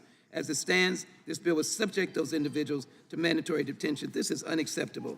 Let me give you an example and submit into the record from CBS News. This grandfather was asked unanimous consent to submit into the record, Mr. Chairman. Objection. A 61-year-old grandfather suing Sunglass Hut's parent company after the store's facial recognition technology mistakenly identified him as a robber. Harvey Eugene Murphy Jr. was subsequently held in jail where he says he was sexually assaulted, according to the lawsuit. The January 2022 robbery took place at Sunglass Hut store in Houston, Texas, when two gun-wielding robbers stole thousands of dollars in cash. It was not him. Houston police identified Murphy as a suspect, even though he was living in California at the time. When Murphy returned to Texas to renew his driver's license, he was arrested, held in jail, where he says he was sexually assaulted by three men in a bathroom. He says he suffered lifelong injuries. This can actually happen.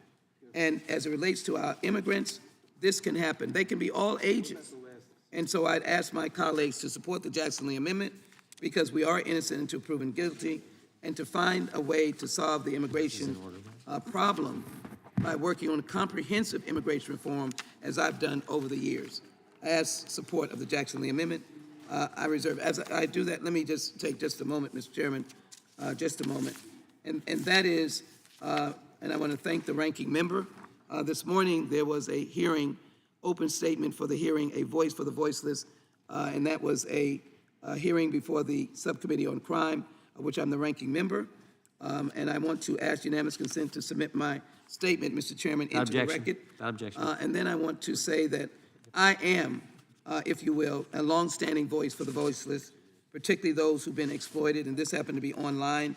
And you all of you know this bipartisan legislation that I have, and I'm going to count on the good faith of the chairman that he's going to see H.R. 30, which is the bill to stop human trafficking at schools that deals with online as well. He's going to help me get this bill marked up very, very soon.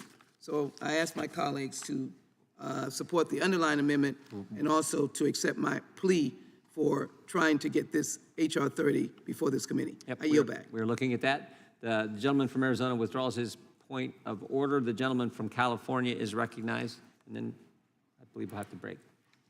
Well, thank you, Mr. Chairman. The gentlelady just described with great accuracy the individual who stands accused of killing Laken Riley, charged with robbery and released. The fact is the Supreme Court has recognized, among other cases, DeMoore v. Kim, that Congress, in its authority over naturalization law, makes rules that are specific to immigrants in its broad power over naturalization and immigration that would simply not be acceptable or applicable to citizens. And thus the court has consistently upheld Section 236 detentions. In 2019, when given the opportunity to limit the detention mandates under Section 236, the Supreme Court rejected that argument and upheld such detention measures. And let me again repeat, these are detention measures that are already in current law for a wide variety of offenses, including drug-related offenses and crimes of moral turpitude. This simply adds robbery to that list. Even so, an alien can request that an immigration judge review whether the alien is properly included in mandatory detention. So the Democrats' arguments are simply meritless. You know, keep in mind who we're talking about. Illegal aliens who've crossed the border illegally and have no right to be in the United States in the first place, including those the Biden administration has released into the country. This simply says that they're accused of robbery. In addition to the law already requiring their detention, the law now really requires their detention. So the continued obstinacy of the Democrats on this point leads me to only one conclusion. They like what's going on in this country today because of the administration's refusal to enforce our immigration laws, and they don't care about the victims who we're now reading about every day with increasing frequency, and I'll yield back. Gentleman yields. Yield? The gentleman yielded back. We got 5 minutes left in the vote, so I'm going to recess the committee. We will come back, take up this amendment, and then final passage on the legislation. And then we have one other bill, and we'll try to get through that as quickly as we can this afternoon. With that, we're in, committee stands in recess.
Committee will come to order.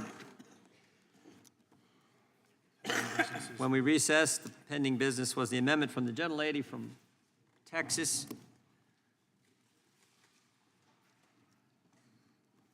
We might vote on that, Mr. Chairman, if that's all right with you.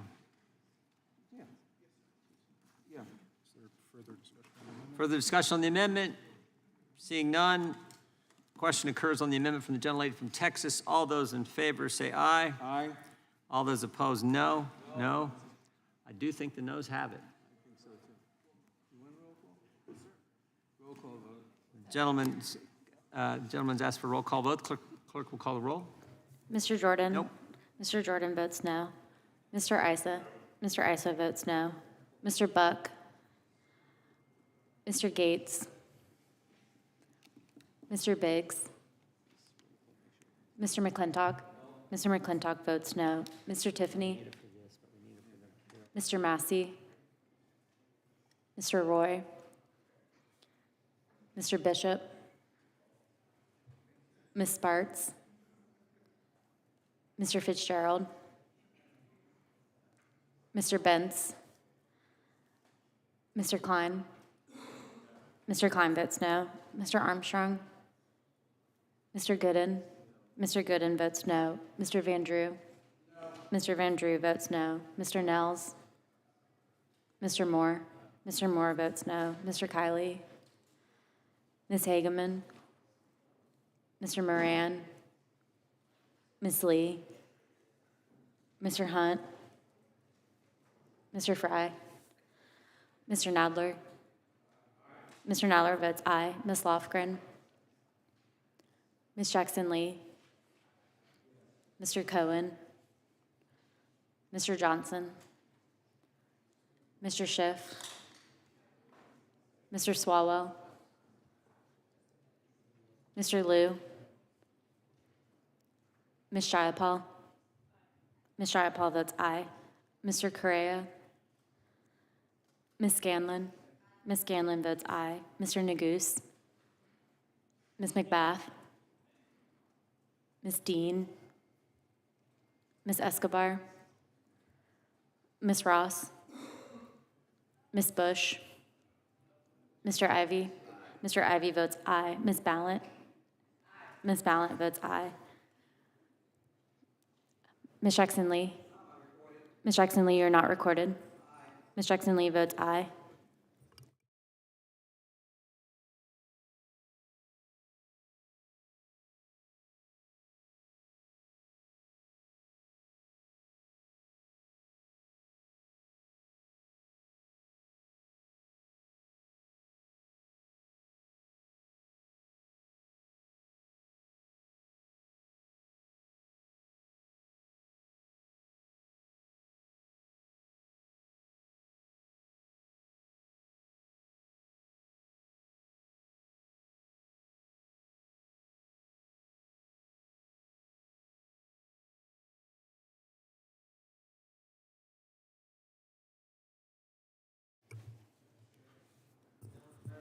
Mr. Biggs, you're not recorded. Mr. Biggs votes no.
Mr. Tiffany votes no.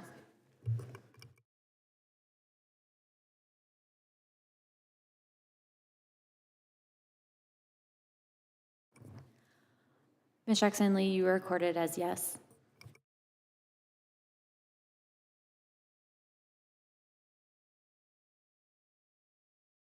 Mr. Chairman, there are 6 ayes and 9 noes.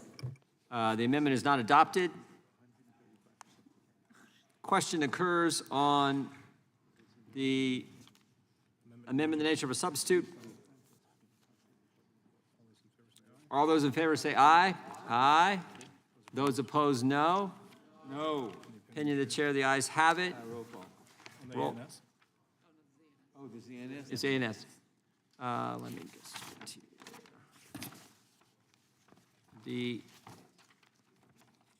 I want to read it exactly. In opinion of the chair, the ayes have it. And the ayes have it, and the amendment in the nature of substitute is adopted. A reporting quorum being present, the question is now on favorably reporting the bill as amended. All those in favor say aye. Aye. Those opposed, no. No. In opinion of the chair, the ayes have it. Roll call. Roll call being requested, the clerk will call the roll. Mr. Jordan? Yes. Mr. Jordan votes yes. Mr. Isa? Mr. Isa votes aye. Mr. Buck? Mr. Gates? Mr. Biggs?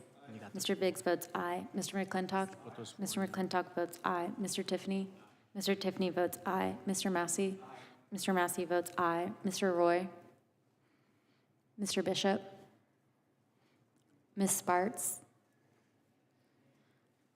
Mr. Fitzgerald? Mr. Benz? Mr. Benz votes yes. Mr. Klein? Mr. Klein votes aye. Mr. Armstrong? Mr. Gooden? Mr. Gooden votes aye. Mr. Van Drew? Mr. Van Drew votes yes. Mr. Nels? Mr. Moore? Mr. Moore votes yes. Mr. Kiley? Ms. Hageman? Mr. Moran? Ms. Lee? Mr. Hunt? Mr. Fry? Mr. Nadler? Mr. Nadler votes no. Ms. Jackson Lee? Ms. Jackson Lee votes no. Mr. Cohen? Mr. Johnson? Mr. Schiff? Mr.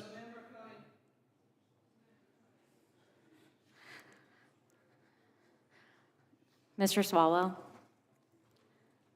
Mr. Liu? Ms. Jayapal? Ms. Jayapal votes no. Mr. Correa? Ms. Scanlon? Ms. Scanlon votes no. Mr. Neguse?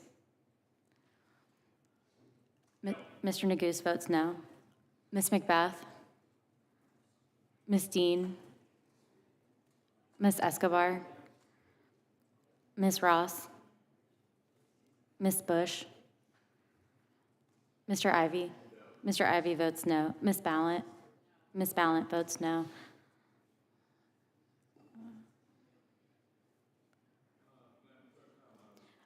Mr. Johnson, you are not recorded. Mr. Johnson votes no.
Ms. Escobar votes no.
Mr. Kiley, you're not recorded.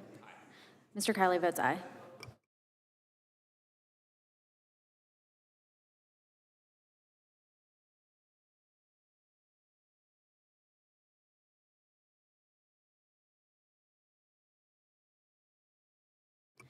Ms. Jackson-Lee, you're recorded as no.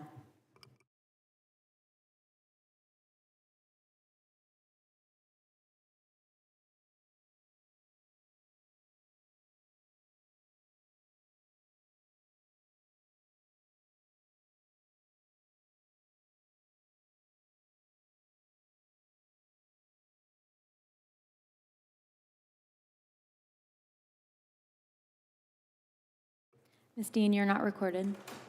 Ms. Dean votes no.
Mr. Fryer, you're not recorded. Mr. Fryer votes yes.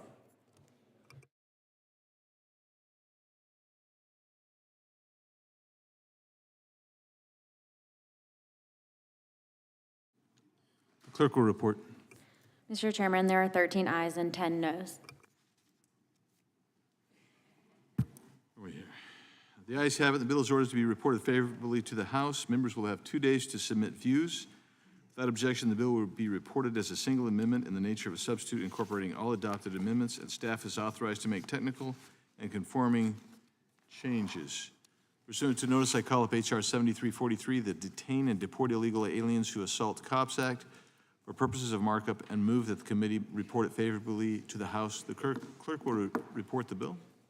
H.R. 7343 to amend the Immigration and Nationality Act to provide for the detention of certain. Without objection, the bill will be considered as read and open for amendment at any point. Chair now recognizes the gentleman from New Jersey, Mr. Van Drew, for his opening statement. Thank you, Mr. Chairman. My bill, the Detain and Deport Illegal Aliens Who Assault Cops Act, sends a simple but a clear message. If an illegal alien dares to assault our law enforcement officers, they will be detained and they will be deported. This is because actions have consequences. That seems like a pretty common sense life lesson that most of us learn at a very early age. A lesson President Biden and Secretary Mayorkas never learned and seem to have even forgotten the little they knew. Since President Biden has taken office, millions of illegal immigrants have been released into our country. We don't even know who many of these people are, where they're going, what they're doing, what their intentions are. It's a reckless policy, and it's dangerous, and it's had very real consequences, particularly for American law enforcement. November 2022, the FBI arrested 2 illegal aliens for attacking a U.S. Border Patrol agent.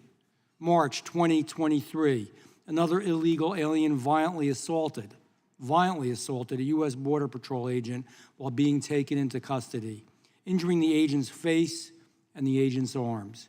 Then, on January 27th of this year, America watched in absolute disgust as more than a dozen migrants were caught on camera ruthlessly beating up 2 NYPD officers near Times Square. It's all fact. You can't deny it. And what has become even more disgusting than the attack itself is the response to this assault. We've seen even more recently, just over the weekend, the state of Washington, illegals purposely crashed into a state trooper and killed him. Thanks to New York's far-left soft on-crime policies, many of these attackers were freed without bail, and some even bussed off to California at taxpayers' expense. That's what I call actions without consequences. That's Joe Biden's America. And the longer he and his administration go without taking action and holding these bad actors accountable, the longer he too is giving Americans, his constituents, the middle finger. That's why I introduced this bill, and I hope to see it pass. And I hope every single member of this committee would at least support this bill's passage. The bill requires the DHS secretary to issue a detainer for illegal aliens who are charged with, arrested for, convicted of, or admit to assaulting a law enforcement officer. It also requires the DHS to quickly take custody of the alien if the alien is not already detained. By requiring mandatory detention for illegal aliens who assault cops, this bill not only prevents those dangerous criminal aliens from being loose on our American streets, but also speeds up the process to remove them from the United States of America entirely. The time for standing idly by must end. We cannot stand by as the fabric of our society devolves into violence and lawlessness. This bill isn't just a common sense solution to removing illegals from our streets and out of the country. It's more. It's much more. It's a call to action and a demand for accountability to those that break our American laws. And it is a reminder that those that do will face the consequences as they should. I urge all of my colleagues to support this bill, and I yield back. Chair now recognizes the ranking member, Mr. Nadler, for an opening statement. Thank you, Mr. Chairman. Mr. Chairman, let's be clear. Assaulting a law enforcement officer is a serious offense, and it cannot be tolerated in the United States. Unfortunately, the bill before us today is another solution in search of a problem. This bill, along with the others being considered today in committee and tomorrow on the floor, is just an attempt by our Republican majority to target and scapegoat immigrants, to exploit a tragic news story, and to score cheap political points in an election year while doing nothing to address the situation at the border. The legislation before us today would subject any undocumented immigrants arrested, charged, convicted, or who admit to committing the act of assault on law enforcement to mandatory detention by the Department of Homeland Security. Under this bill, someone who is arrested, who has never even been charged with a crime, is now going to be subject to mandatory immigration detention. This bill is so broad and over-inclusive that it would lead to truly absurd results, including the detention and removal of people who had no intention of ever harming a law enforcement officer. When my Republican colleagues first attempted to mark up this bill over 3 weeks ago, it was clearly in response to the assault on law enforcement officers in Times Square late last month by some recently arrived migrants from Venezuela. This incident sparked outrage across the country, but our colleagues directed much of their ire on one particular individual who flipped off TV cameras as he left his arraignment. This image was plastered all over Fox News and was promoted by former President Trump as a symbol of everything that is wrong with the Biden administration's approach to immigration. There is only one problem. As it turns out, that specific individual, who everyone was so quick to demonize and attack, had the charges dropped against him late last week. Despite being arrested and initially charged, he was not even there when this crime occurred. This is exactly why the bill we are marking up today is so wrong-headed. Under this bill, even though this man was cleared, he still would have been subject to mandatory detention. That is not how our system is supposed to work. I do want to be very clear, even though the details of this altercation are still murky. Assaulting anyone, including law enforcement officers, is not acceptable, and those responsible should be prosecuted to the fullest extent of the law, with both criminal and immigration consequences. But we should not be changing entire sections of federal immigration law to address one specific incident, especially when key details appear no longer even to be true. It's also important to note that under current law, people who are convicted of or who admit to committing the act of a serious assault on law enforcement officials are already subject to mandatory detention under our laws. This bill would not change that fact. Around the country, serious assaults on law enforcement officers are considered felonies under state law. Felony convictions are punishable by 1 or more years in prison. And under current immigration law, being convicted of or admitting to committing a, quote, crime involving moral turpitude, unquote, where the crime is punishable by imprisonment of a year or more, already results in an individual being subject to mandatory detention. However, this legislation attempts to significantly expand the scope of conduct that would make someone subject to mandatory detention. This bill just creates an unfunded mandate and will be one more law that no Department of Homeland Security can possibly meet. Congress has never appropriated, and no administration has ever requested, sufficient resources to detain all non-citizens who fall under the mandatory detention categories. Even former President Trump never tried to detain all migrants subject to mandatory detention. The Department of Homeland Security's data shows over 500,000 releases at the U.S.-Mexico border under the Trump administration, and over 1.1 million people who crossed during the 4 years of that administration eventually being released from custody. Under this bill, committing crimes at a very low level in nature, or even committing no crime at all, can result in a DACA recipient or an individual with temporary protected status, someone who may have been in this country for decades, being subject to mandatory detention. That is not a reasonable or sensible policy choice, and this is not where we should be focusing our limited enforcement resources. I have no problem with detaining and removing people who are true public safety threats, but under this bill, you are guilty until proven innocent, and even your innocence won't prevent you from being subject to mandatory immigration detention. Is this really what the majority is looking to accomplish? Does that make our country stronger or more secure? If we cannot fix this bill by amendment, I must urge opposition. Thank you, and I yield back. Without objection, all other opening statements will be included in the record. Chair recognizes now the gentleman from New Jersey for the purpose of offering an amendment in the nature of a substitute. Mr. Chairman, I have an amendment at the desk. Clerk will read the amendment. Amendment in the nature of a substitute to H.R. 7343 offered by Mr. Van Okay, Drew. without objection, the amendment in the nature of a substitute will be considered as read and shall be considered base text for the purposes of amendment. Chair recognizes the gentleman from New Jersey to explain his amendment. This amendment, Mr. Chairman, makes small technical changes on page 2. It does not change the substance or structure of the bill. Who seeks recognition? I yield back. Gentlelady from Washington. Mr. Chairman, I have an amendment at the desk. Clerk will report the amendment. Gentleman from California reserves a point of order. Amendment to the amendment in the nature of a substitute to H.R. 7. Without objection, the amendment in the nature of the amendment will, to the amendment in the nature of a substitute will be considered as read and shall be considered, just be considered as read. There we go. You're recognized for 5. Thank you, Mr. Chairman.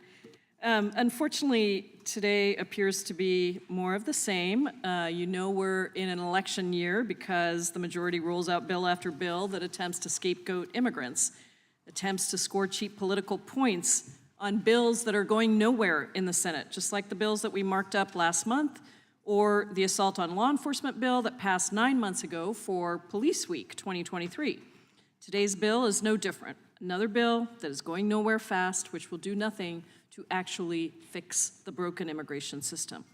That being said, my amendment is truly a good faith attempt to work with some of my colleagues on the other side of the aisle to cure some of the ridiculous consequences of this bill. Last month, the majority was looking to deport immigrants without requiring a conviction. This month, they want to detain immigrants who are not even charged with a crime.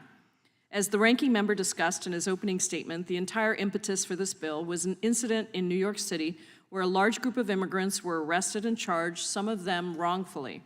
That incident took place over a month ago, and the charges against those who were innocent were just dropped. So again, my Republican colleagues' legislation would have led to the wrongful detention of an individual for at least a month, if not longer. No one on this committee condones assaults against law enforcement officers. However, as drafted, this bill goes well beyond attacks on law enforcement and includes people who may have never even committed a crime. The bill is an assault on the basic due process rights. Let's remember, being convicted of or admitting to serious assaults on law enforcement are already offenses that make someone subject to mandatory detention under current law. My amendment is simple. It would remove the ability to subject people to mandatory detention for merely being arrested or charged with assault of law enforcement. Unfortunately, there are countless examples as to why this is necessary. For example, it's quite common during a demonstration or a protest for law enforcement to arrest groups of people when a single protester becomes unruly with law enforcement. If an individual at temporary protected status or DACA were initially arrested and then soon released without charges, they would still be subject to mandatory detention, even though they've done nothing wrong. People deserve to have a fair day in court, and they are innocent until proven guilty. That seems to be something that the majority has forgotten or doesn't seem to care about unless the alleged criminal is the former president of the United States. Further, immigration detention is not supposed to be a backstop for the criminal system. It is a universally accepted fact that immigration detention is supposed to be a civil, non-punitive function. According to ICE, quote, detention is solely for the purpose of either awaiting the resolution of an individual's immigration case or to carry out a removal order. ICE does not detain for punitive reasons, end quote. Today, the Biden administration is detaining nearly 39,000 people. This is 5,000 more people than Congress has funded ICE for, and put another way, we're already overusing detention. Adding new mandatory detention requirements for potentially low-level crimes is not something that ICE should be using its resources on. On top of this, another unintended consequence of the bill is that once ICE takes custody of the individual, they will not be transferred back to have their day in criminal court. So that's right, just think about the absurdity of this legislation. An individual is arrested and then released on bond. ICE picks the person up, places them in immigration detention, and initiates removal proceedings. Later, the person is charged with a crime, but because ICE has already begun removal proceedings, they are not going to be transferred back to the state or locality. And that means not only will the person arrested or charged not get their day in court, but it will lead to a lack of justice for the victims involved. That simply cannot be what the majority intended by this legislation, so I hope my colleagues are willing to work with us on it, on the legislation, and unfortunately, without my amendment, the bill before us has significant unintended consequences, and I cannot support it. I urge my colleagues to accept my amendment, and I yield back the balance of my time. Gentlelady yields back. Gentleman from California, Mr. McClintock, is recognized. Withdraws a point of order. Yes, I withdraw the point of order. Yeah, the gentleman from, the gentleman from New Jersey is recognized. Thank you, Mr. Chairman. So let's see how it worked. Let's see how it works doing it the other way, where they're not arrested and they're not detained. How did it work for Lincoln Riley when somebody who had previously committed a crime was released? She lost her life. How did it work for the police officers in the NYPD when they were beaten savagely by people who had already been arrested? How did it work for the Washington State Trooper who was murdered, who was killed by an illegal? He died, he lost his life. How did it work? And as far as due process, I mean, let's be clear that the Supreme Court has spoken about this. In 2018, when given the opportunity to interpret the detention mandates under Section 236 of the Immigration and Nationality Act to apply for merely 6 months, the Supreme Court rejected that argument and held up Section 236. Jennings versus Rodriguez, 2018. When given the opportunity to interpret the statute to require periodic bonding issues, the Supreme Court rejected that argument and held up Section 236, also in Jennings versus Rodriguez. In 2019, when again given the opportunity to limit the detention mandates under Section 236, the Supreme Court rejected that argument and upheld Section 236 detention. Despite being given multiple opportunities to curtail, strike down, or limit the scope of detention under 236, the Supreme Court has refused to do so. But regardless, an illegal alien can request that an immigration judge review whether the alien is properly included in mandatory detention. They will get their due process. But maybe more people like Lincoln Riley and the Washington State Trooper won't die. Maybe the police officers and future ones in the NYPD won't be savagely beaten. I think this speaks for itself. And one other issue that was brought up. We keep talking about illegal immigration. The individual who gave the finger when he was released. Forget about whether he committed another crime at this point. Think about our legal immigrants, how hard they work, the legal ones, how much they cherish the United States of America, how proud they are to swear their oath to this country, how much they give back to the United States of America. These are good people. They don't flip the middle finger. Imagine what would happen if you went to any other country, snuck in, and then when they tried to detain you or do something, because you already broke the law, ladies and gentlemen, the law was broken in that act alone, and your answer is to give the middle finger to the United States of America. Boy, that's a lot different than our legal immigrants. I guess I've said enough, Mr. Chairman, I yield back. Gentleman yields. The gentlelady from Texas is recognized. Thank you so much, Mr. Chairman. Once again, we got to act as fact checker. And I jotted down the quote by my colleague on the other side of the aisle when he asked, quote, how would it work if they were not arrested? Almost trying to make it sound as though our side doesn't want people accused of a crime arrested. No one said that. That was never said on this side, ever. The only thing that my colleague, Ms. Jayapal, mentioned was the need for due process. And I want to say I'm so grateful for her amendment, so grateful to have the opportunity to try to put some guardrails on a bill that wants to eliminate due process. And mind you, I think we all agree, I can say we all agree, there should be consequences to assaulting police officers. We respect law enforcement. We need law enforcement. Unfortunately, today we all voted on an appropriations bill that only got to the floor because Republicans got what they wanted, which was to defund law enforcement. Our bill today made serious cuts to the FBI. But that aside, this amendment is an important guardrail around broad, expansive language, which we've seen all day on these bills. No one wants to try to protect lawbreakers. We just say there has to be due process. And not sure if my colleague needs any more time. If not, I yield back. Gentlelady yields back. Gentleman from Texas recognized.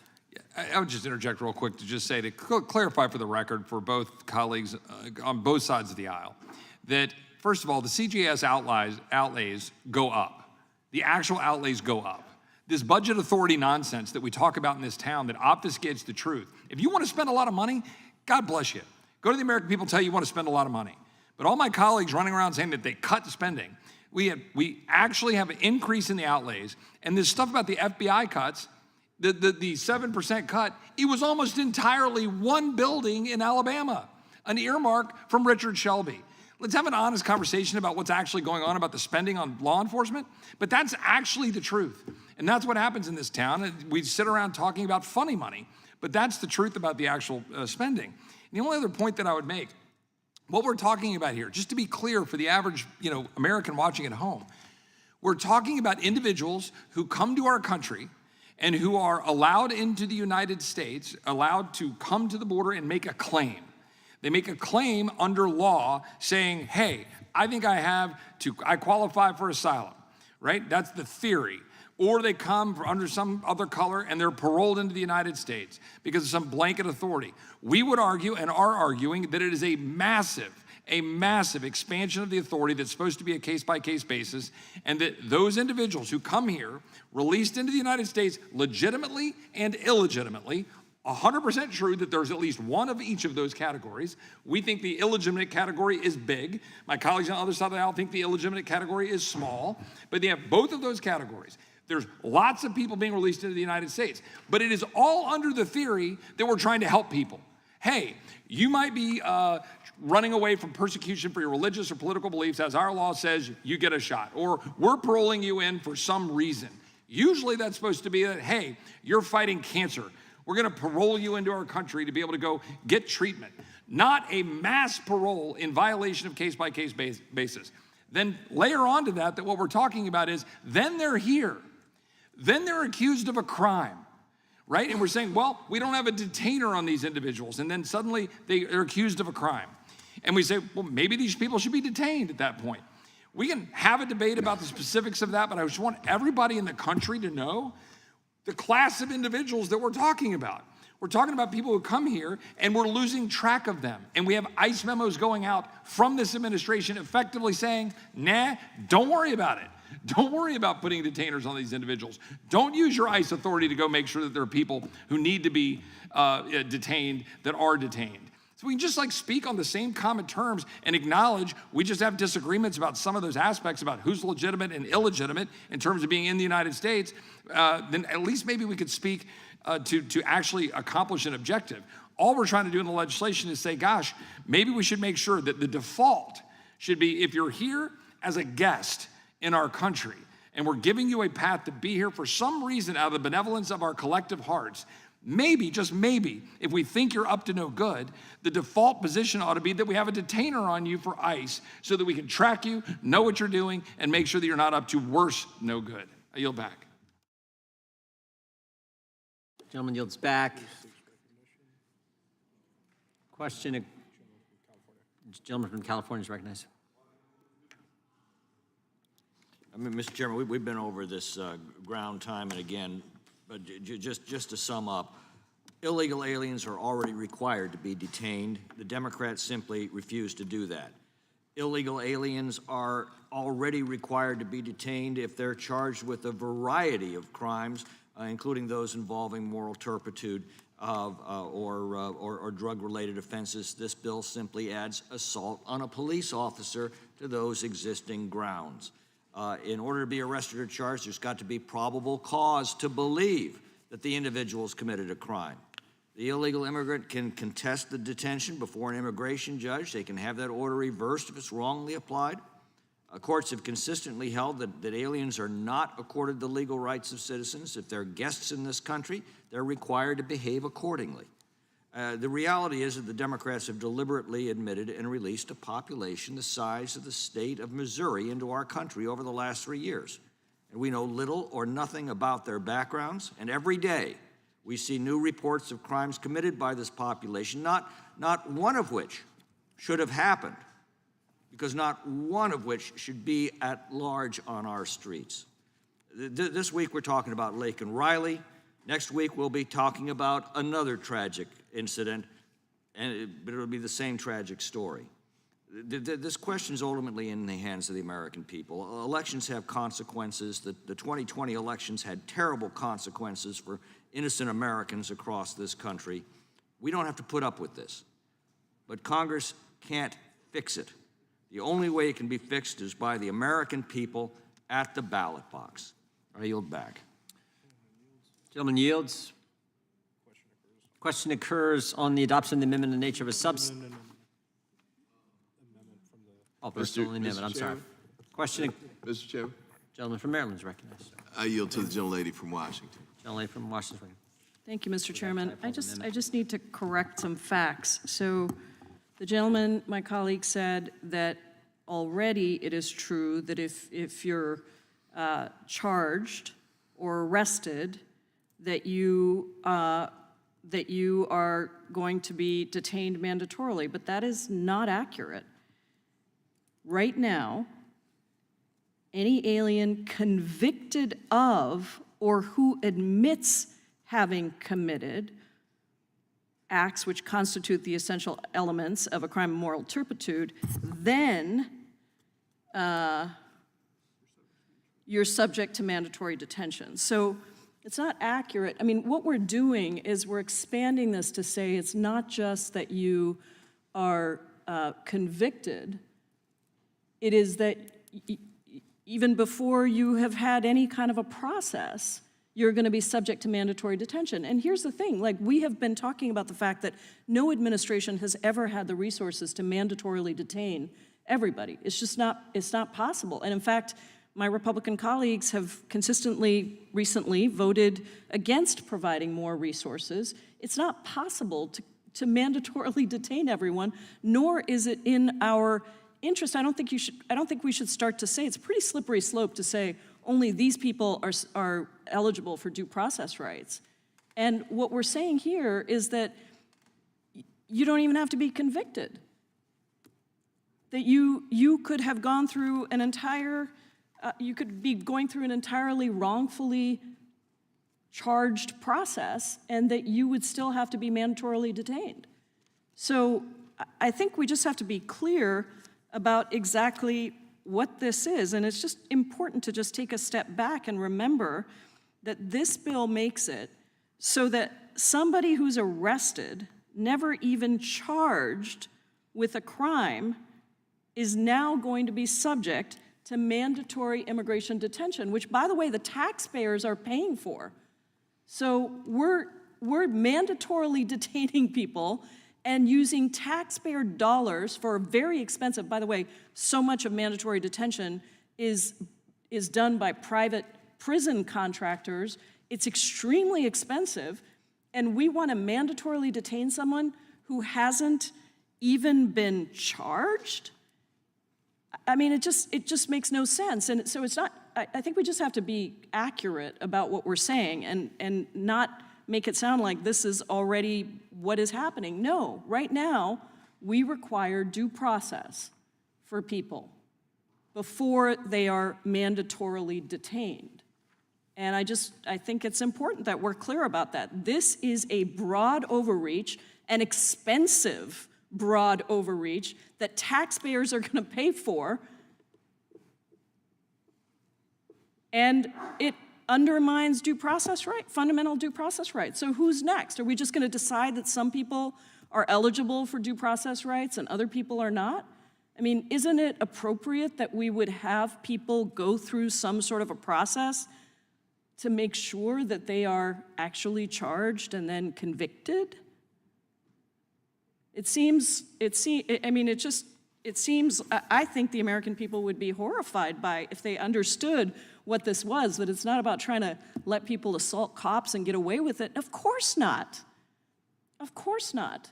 But let's have a process that respects due process rights, and let's not just give private prison companies tons of money to mandatorily detain, which, by the way, my Republican colleagues don't want to do that either. We don't have enough money to detain everybody. I yield back. Gentlelady yields back. Gentleman from Maryland yields back. Gentlelady from Pennsylvania is recognized. Thank you. Just addressing the gentleman from California's remarks, I think I agree in part and disagree in part. He said that Congress can't fix our broken immigration system, and the only way to address it is at the ballot box. I think he's right and he's wrong.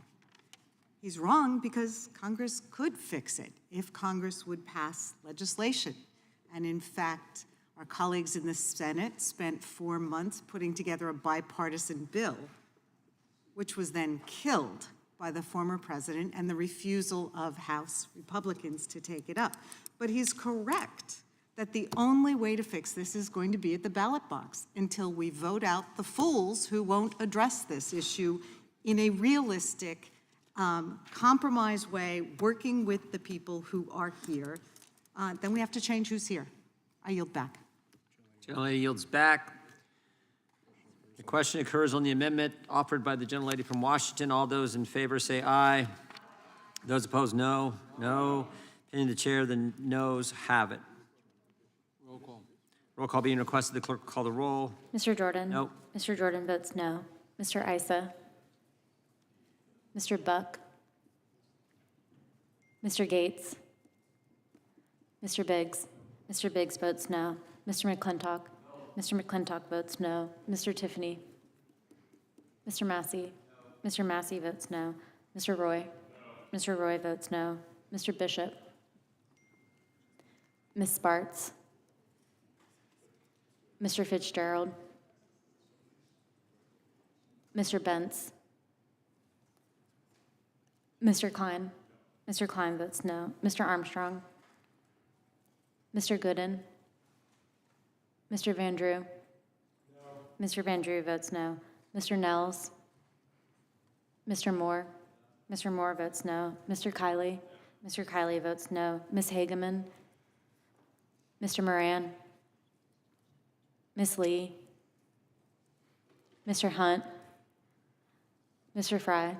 Mr. Fry votes no. Mr. Nadler? Aye. Mr. Nadler votes aye. Ms. Lofgren? Ms. Jackson-Lee? Mr. Cohen? Mr. Johnson? Mr. Johnson votes aye. Mr. Schiff? Mr. Swalwell? Mr. Liu? Ms. Jayapal? Ms. Jayapal votes aye. Mr. Correa? Ms. Scanlon? Ms. Scanlon votes aye. Mr. Neguse? Ms. McBath? Ms. Dean? Ms. Dean votes aye. Ms. Escobar? Ms. Escobar votes aye. Ms. Ross? Ms. Bush? Mr. Ivy? Mr. Ivy votes aye. Ms. Ballant? Ms. Ballant votes aye.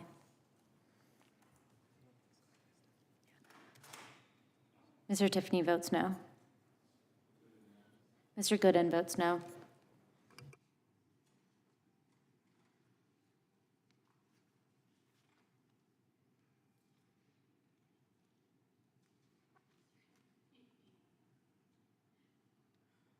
Clerk will report. Mr. Chairman, there are 8 ayes and 12 noes. The amendment is not adopted.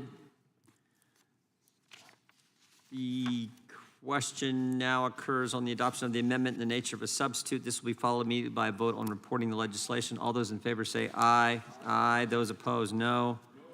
In the opinion of the chair, the ayes have it, and the amendment in the nature of a substitute is adopted. The reporting quorum being present, the question is on favorably reporting the bill as amended. All those in favor say aye. Those opposed, no. No. Opinion of the chair, the ayes have it. Roll call.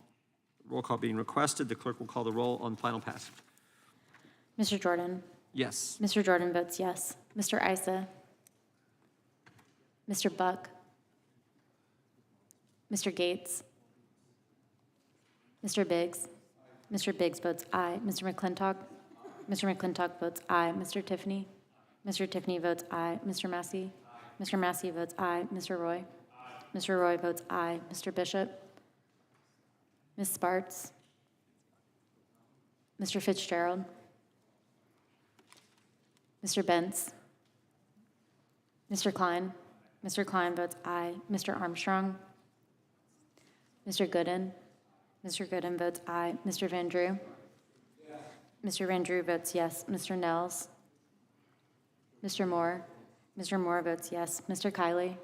Mr. Kiley votes aye. Ms. Hageman? Mr. Moran?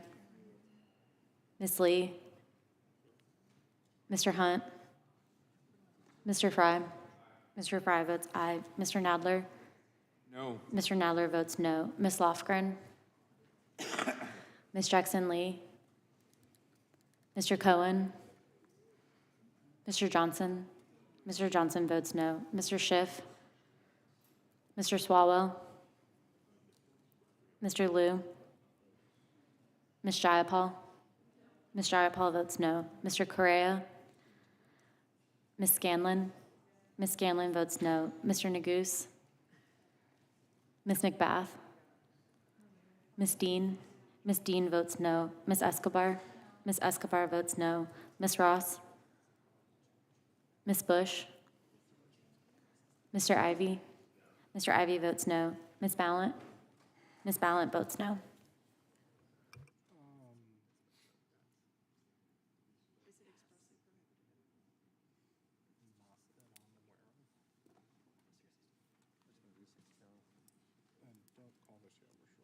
I know, we got it.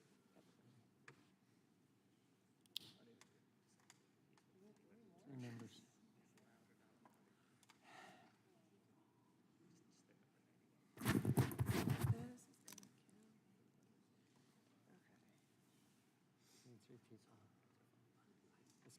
Kylie's in town.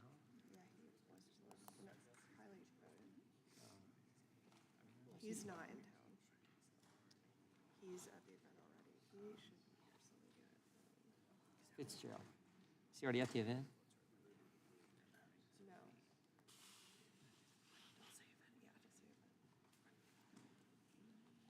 There's all kinds of events.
Gentleman from Oregon?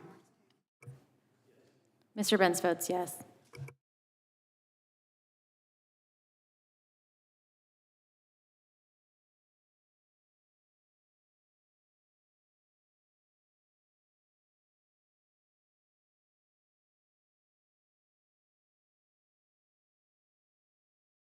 Gentlelady from Texas?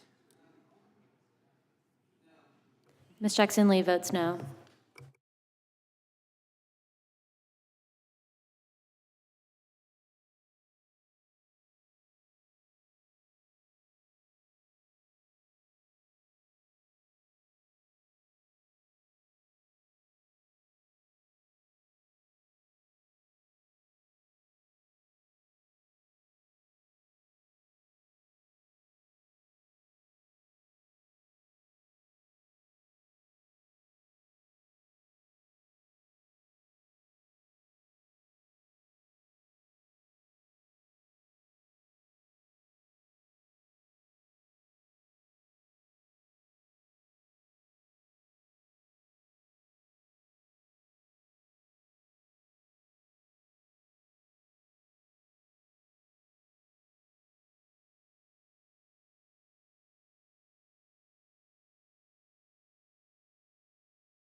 Mr. Fitzgerald votes aye.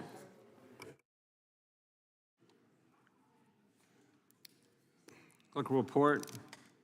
Mr. Chairman, there are 14 ayes and 9 noes. The ayes have it, and the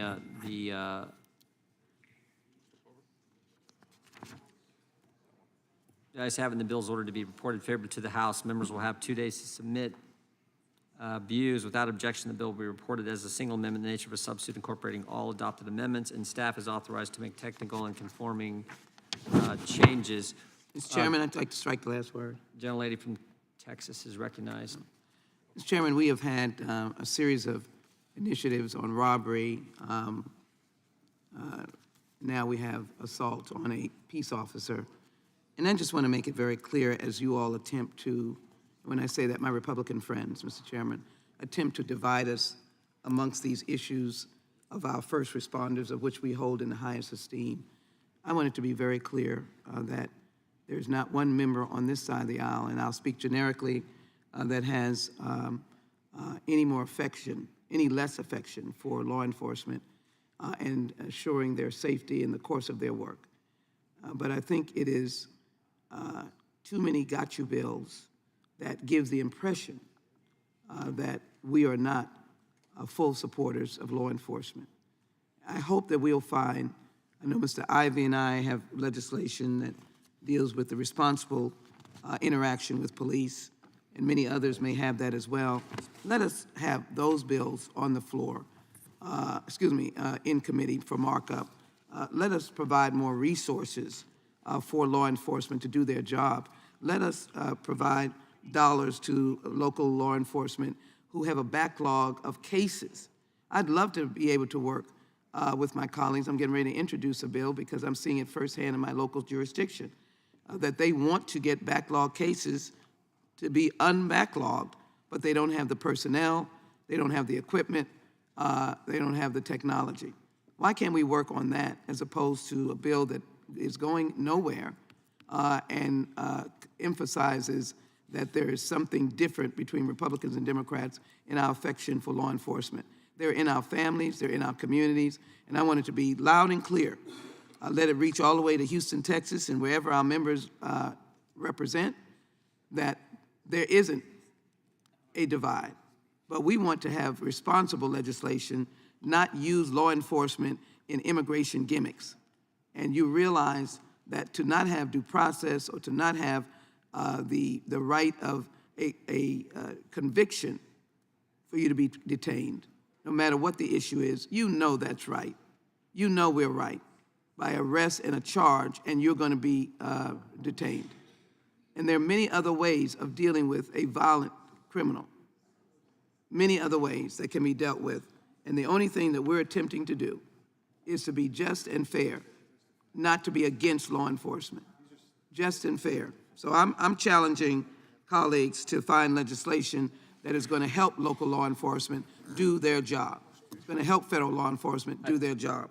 With that, the door is open, and I look forward to some member walking through the door as we work on legislation to truly help policing and law enforcement in this community. I will soon be introducing legislation that we have had to encounter before, and I want it to be perceived as helping law enforcement and also helping the system of justice. With that, Mr. Chairman, I yield back. Well, I appreciate the gentlelady's remarks. I think the gentlelady understands that Republicans are strong supporters of law enforcement. We're the party who actually wants to fund the police, not defund the police.